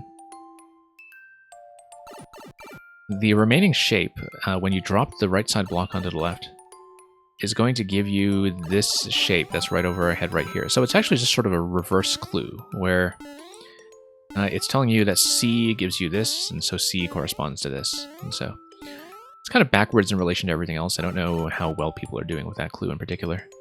I'd have to see some playthroughs to watch that. And here, yeah, you drop the L block into a blank space, it just gives you L. You drop the T block into a blank space, it gives you T, and it's just telling you that the basic Tetris shapes are going to correspond to their respective letters. So L and T and I are just going to be there as is, and these rooms just cycle through. That leaves this giant thing over here, which I flew up to with a clown car earlier. Oh, there we go. And yeah, once again, these Tetris shapes are all here. You just think about what happens if you drop this piece down below. And as you can see, because of that diagonal disconnection, if you drop this, it's going to behave just the same way as a horizontal 4-tile I block. And probably just clear out the bottom row here, which then leaves you this shape, which is the letter E. So this is the one that I found a little bit more difficult to understand just because of the disconnection of all these pieces, but I'm pretty sure that is actually the case. I don't think the clown card gets you anywhere, though. Although, oddly enough, yeah, because you can't actually take it with you past this clue here. So anyway, when you solve everything, you can read this fairly easily, in fact. I'm not even taking notes here, but... because there's a way in which like these shapes just resemble letters enough. Like there are some that don't resemble their original letters at all. But when you learn how to read stuff like the J here and the A as this shape, which is abstractly similar to an A, you can start reading everything pretty smoothly. So you get jump above the I block. And it's like just reading like a really condensed monospace font or something. Not monospace, but like reading some kind of pixel font. We are going to time out here, so let's just start over. And yeah, jump above the I block, that can mean a number of things, but the only I block that, other than that clue room where the I block, whoops, is way off to the side. Yeah, some clues are definitely a little bit clearer than others, Netcat. It didn't take me long to get this originally, though, just from experience playing a lot of cryptogram levels like this one. You jump above the I block and you get this. Nothing. So, very easy to just accidentally give up on this. But as you can see, yeah, you have a bunch of pipes here to obfuscate the actual solution in case people try to figure it out from watching the main screen. We've technically already seen the cake already from the 5YMM clue room. Anyway, surprise music segment. And if you're reading this accurately, you can see on the right side it actually says boss, like BOSS, or BO55 if you want, but because that was the 5YMM clue earlier. Whoops. Tetris line clear is going to drop me. Let's be careful here. So yeah, it is a Tetris boss. That's kind of your reward for solving the escape room so far. And it's pure survival, I think. We just watch the lines come in. So something's going to come in here, and that's going to clear. And whoops, we just need to not get dunked. The neat detail is also that the symbol for E is the symbol for M rotated 90 degrees. I didn't notice that, actually. That's a nice touch. I didn't notice that at all, in fact. Whoops. Yeah, let's not get dunked like that. I should slip over to the right side just to get enough room here.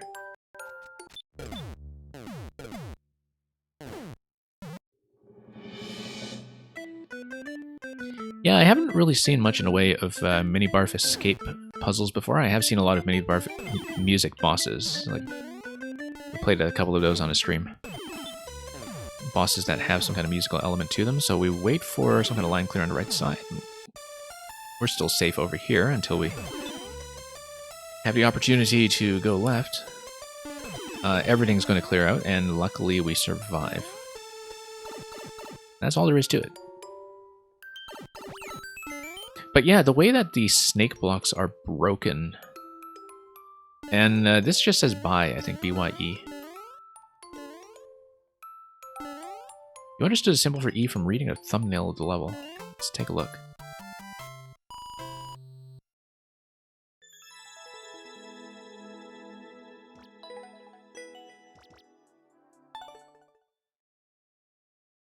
And thank you for the GG.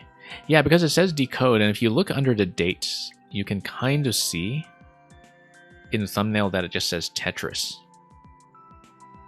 Because if you look at the thumbnail, you know, you would think initially, okay, 6 characters, maybe they correspond to 6 characters, but then you realize that the duplication would not match up, because you only have the first and third symbols duplicated. And the thing is, even if you haven't looked at the puzzle before, you can see stuff like the T, R, I, S clearly enough that you can just infer the E from that.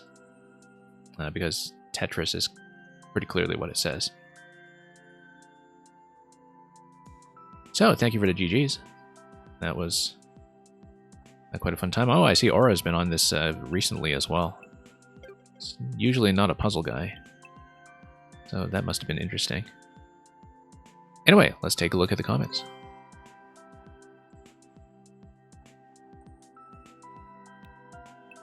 And, oh, here's a Mang that's composed of Tetris blocks.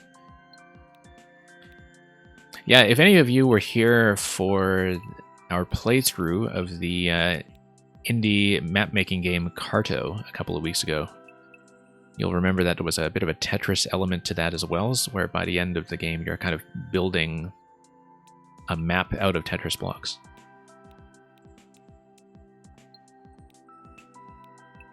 Yeah, this guy clearly just like decided to run around senselessly and hit the block and didn't actually understand the level. I think anybody who has escape and decryption experience should be able to get this one pretty quickly. But anybody who hasn't played that kind of thing before really does need to get into the mindset to engage with it. But I think the music boss is quite a nice reward for it. And yeah, Blue Blur, the entire thing is just understanding the initial sort of key in terms of how the Tetris block logic, when each block kind of drops in, like how, like you have to think about, okay, you're given an initial state, you're given a block to drop into that state. What's the end state after that? What does the picture look like? And you kind of have to imagine that picture in your head, where you say, okay, after the line clear, what is the remaining image that you can visualize in your head?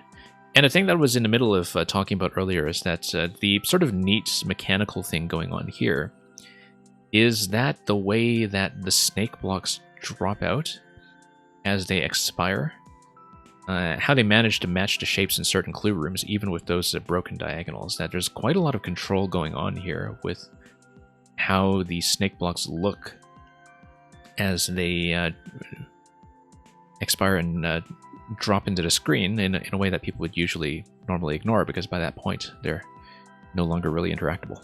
So anyway, Blue Blur, if you didn't quite understand it, you should just play it. I might not have explained it very well because, of course, I wasn't going through the process of figuring out for the first time, which would, I think, make that a lot clearer, also because I would be taking notes. But yeah, that's what happens, unfortunately, when I am the playtester on some of these puzzles, is that I do know the answers in advance, and you don't quite get the full experience of deciphering it step by step and understanding the rule set. We have one level left to go in this week's 5YMM set. That's going to be Refreshing Special by Nabooz. A tribute to Mario Maker 2's most innovative level genre, now with cake. And look at that 5Y in the title image that has that power-up column that we're clearly going to ground stomp through. Triggering sound effects everywhere. Let's take a look.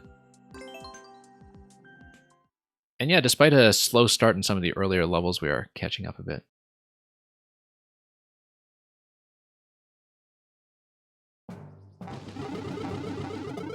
Okay, that's kind of neat. Tells you that there are a lot of entities to spare. Actually, no. I mean, these are all spawned from blocks, so it doesn't take up budget. Forget what I said. This is just an intro segment. Actually, specifically, this is set up the way it is in order to save budget, just to make sure that you can load in all of these at once without worrying about the parts limit. So notice this, that you hit the on-off switch, you get trapped, and then you get immediately released. Notice this too, that if you twirl,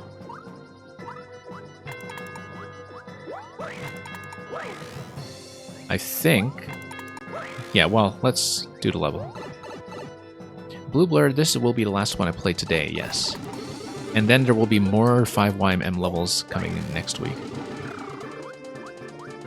So once again, we have this. We can go up. Let's do this carefully. So as you can see, once you've expended one boost, you don't have a second one. However, once you hit the on-off switch and get trapped, that actually does count, I think, as the grounded state. Yeah, so the idea here is that if you've already spent one boost, you can't spend a second one until you get into the next netting. And notice semi-solid netting that's also showing you what the target location is in case the switch is partly off screen. And then you can boost.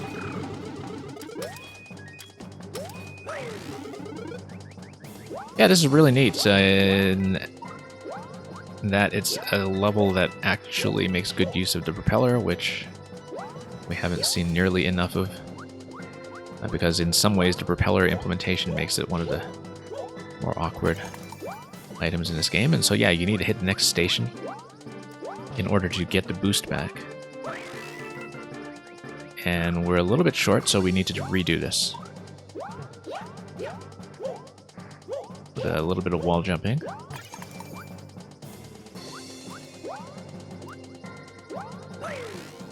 And up we go. More propellers over here, I'm pretty sure. Can't imagine a clause for anything else. Okay, we have some kind of massive scroll break up top. Oh no, that's just the Wiggler spawn.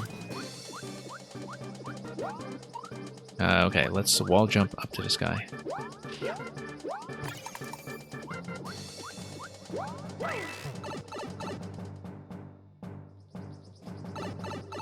That's going to be checkpoint. And we have a scrolling segment, so now things are a little bit more time sensitive.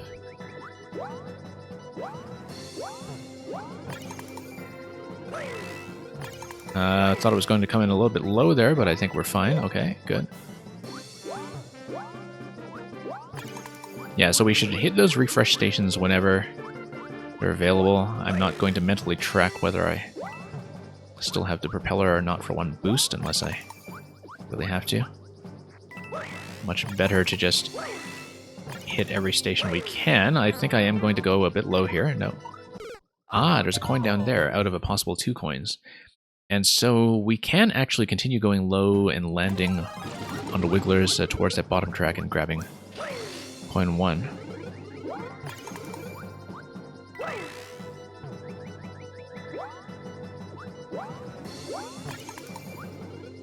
Okay, there we go.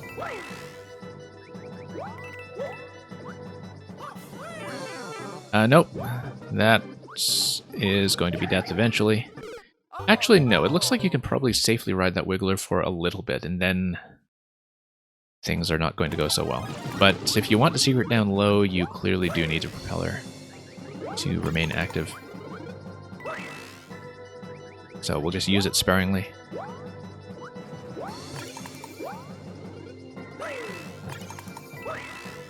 Okay. Yeah, I like how once you understand the refresh concept here, things are playable pretty blindly. Like you can do it without too much trouble. I wonder how we triggered the Wiggler falling off earlier then. Maybe that was a different Wiggler then. I'm not exactly sure, but there clearly was an interaction that allowed you to approach the secret and drop the Wigglers down low. Whoops, mistake. This is an interesting level in that it also makes use of that limitation on the wall jump once you have fired the propeller. Usually it's something that I find to be a big disadvantage to the propeller, that, you know, there are a couple of things where in most levels it's not a great item to be building around simply because it actually does make the player a little less powerful, in that you can't have the same invulnerabilities on a spin jump, and no, it's not here yet. It's on the next segment that it drops out, of course, for the secret.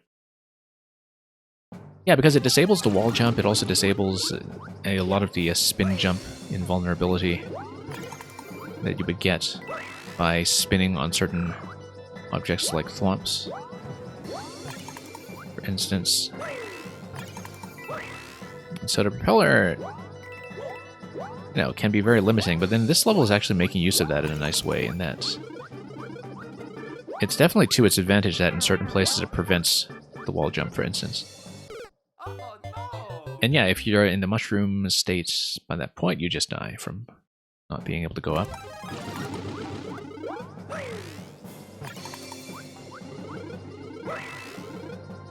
Okay. Nope, let's not skip that. We really do need to refresh at that point.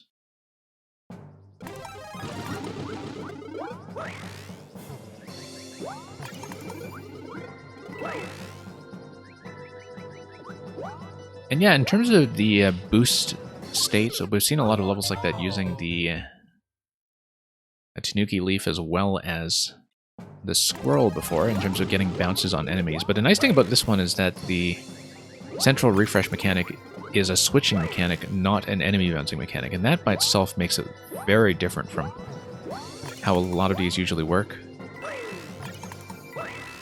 And it's also one of the few interactions that you can get that really feels better with the propeller than it does with the other flight-capable items. Because the objective is to go up.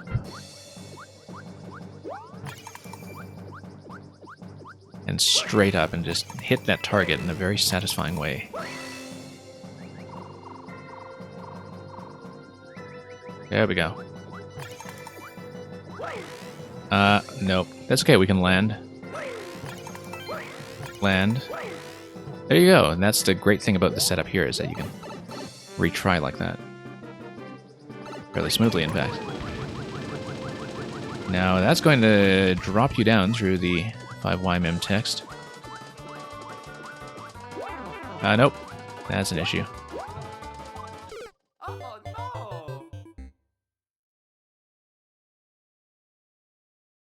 Yeah, Big Wiggler over here is going to start right at a checkpoint that creates the initial setup. Look at that huge scroll break on the right side as well.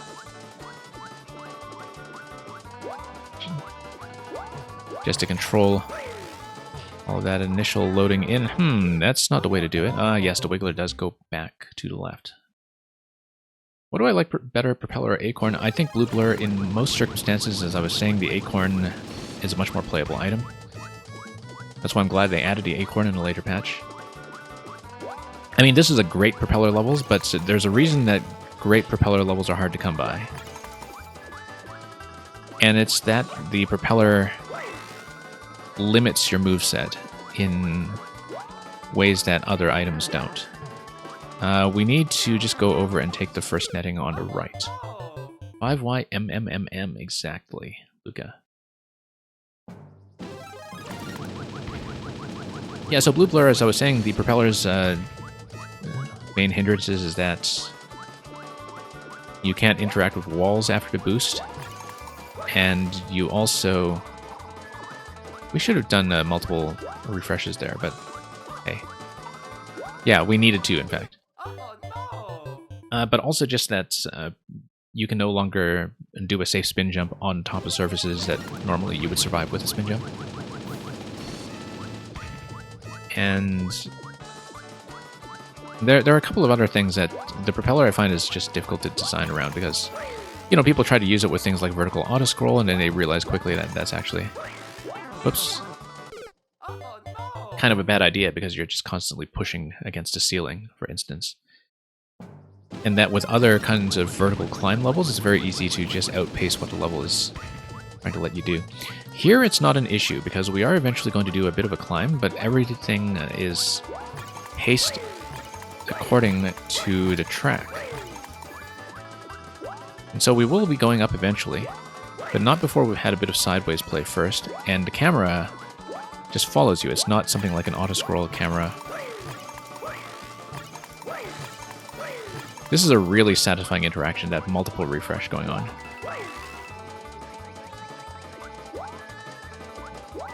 Okay. As is this, where you dodge around for as long as you can. This is a bit of a test of whether you understand that central mechanic, and of course we understood it just well enough to survive to that point, only to die. And yeah, Zankoth, very cool level. Yeah, definitely one of the best propeller ideas I've seen in terms of taking an item that's really difficult to design around and making it feel like it's the best item for this job, that no other power-up could do this level quite as well. Like, you couldn't really adapt this to another power-up. And I think I find myself saying that about the propeller suit so rarely. Thank you for the follow. Nope, forgot that we are lacking a boost there. We do need to boost off the right side first. And yeah, I see it's also somebody who's part of that Shoujo Purple Yoshi Club who's come in to join the party. We see that emote a lot around here, or at least the Purple Yoshi emotes. They seem to be a bit of a community favorite. Whoops.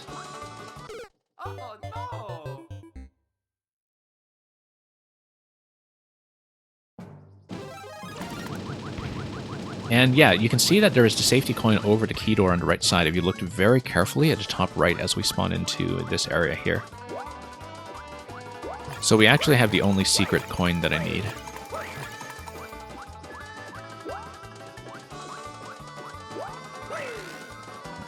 Okay, ride it out to the right side. So here I do need to mentally track the fact that I, whoops, lost my boost.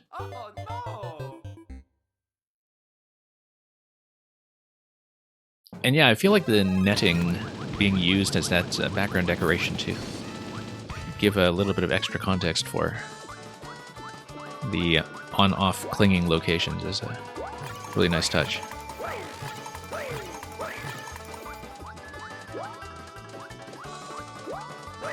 Because the level is extremely consistent about that, in terms of when it's going to use that specific semi-solid design to give you visual information that just makes the whole thing look a lot cleaner.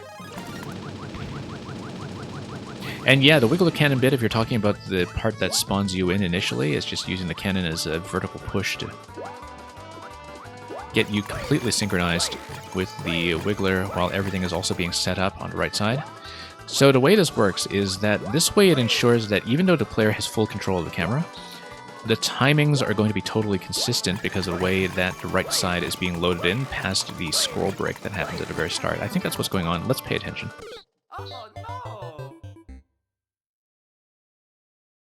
And yeah, I think the Mario 64 slider theme is exactly the right tool for the job over here, musically speaking.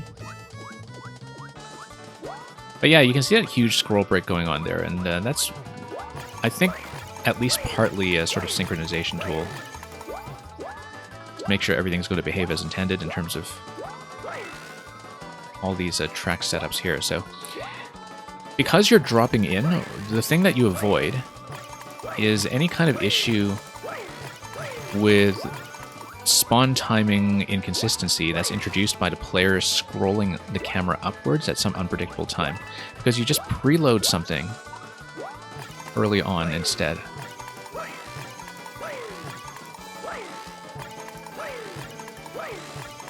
Okay, let's not die to the last part here. Instead, we die to the second last part. Yeah, so we need to do short bounces after that. That's the trick here. Short bounces.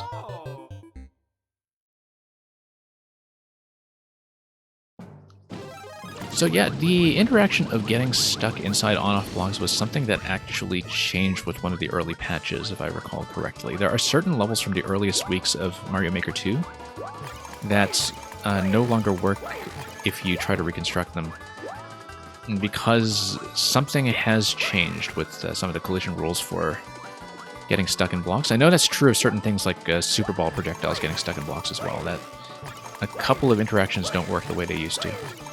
But yeah, we are getting stuck in there, but what's happening is that there is an off-screen mechanism that is resetting the on-off switch every time we hit it immediately. Yes, and Swedish Fish, I think you are right about that. That was something that was shown off, in fact, right from the start of the level. You can't see the mechanism, and it is off-screen, but it's clearly what's happening, that there is an instant switch reset.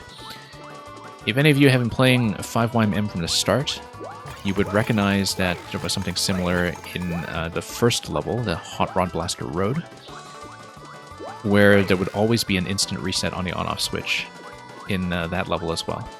Very easy to build that sort of thing. And here, you know, it's obviously necessary to make this work.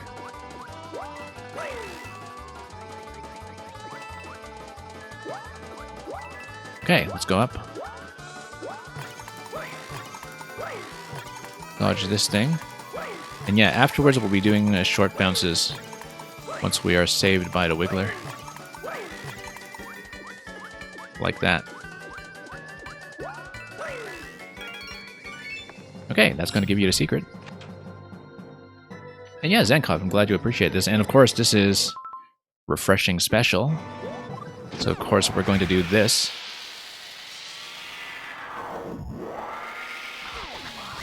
And that's going to stress test the bitrate on my stream, just like these levels usually do. Oh, there's the mysterious Mursami Castle, for good measure. And then we're going to have a Wiggler on the cake, with 5 candles. And yeah, theoretically you can die to the Wiggler, we're not going to do it.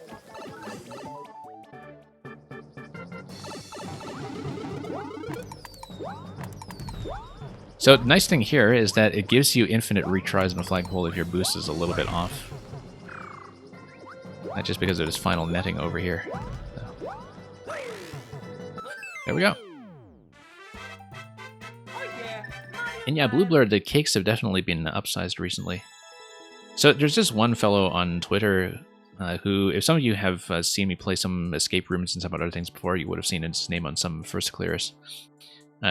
B Suzuki, who's, I think, hanging out on some of these streams sometimes, although not mine. So B Suzuki has been doing Twitter posts that do a tier list of each week's cake.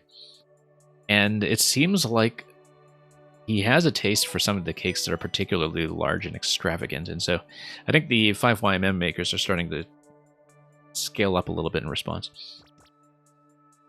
But yeah, if you look up posts about 5YMM on Twitter, there is like a weekly tier maker tier list of the cakes. And I believe that all of the cakes that were in the bonsai level from Mang in week 1 were ranked there as well. So that was a particularly large list. Anyway, thank you for that. We got the cake once again. That's 100% on this week, including a lot of the secondary secrets that were in some of the earlier levels. And so let's take a look at the comments. And yeah, despite a fairly slow start today, oh, look at Mang with the propeller and the Wigglers swarming everywhere. Yeah, despite a bit of a slow start today, I think we made good time, and we've been very consistent, actually, about the amount of time we've spent on 5YMM each week. Although, of course, I had the benefit of having seen the Tetris level in early alpha. Because I feel like that must be a roadblock for a lot of people time-wise. It felt like it was a punishment. Somebody got gobbled up by a Wiggler on the cake, I bet.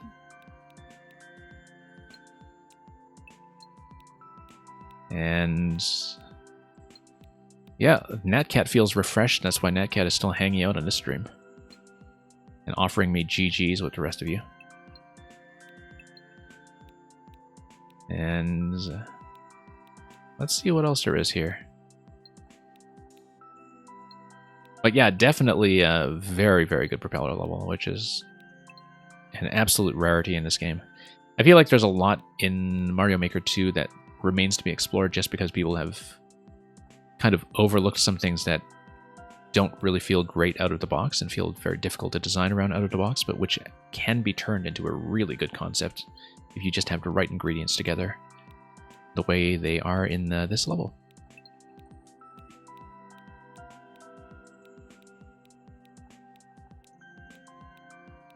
And oh, look at this from Aegis over here. What is even happening to Mario here? I guess he's just...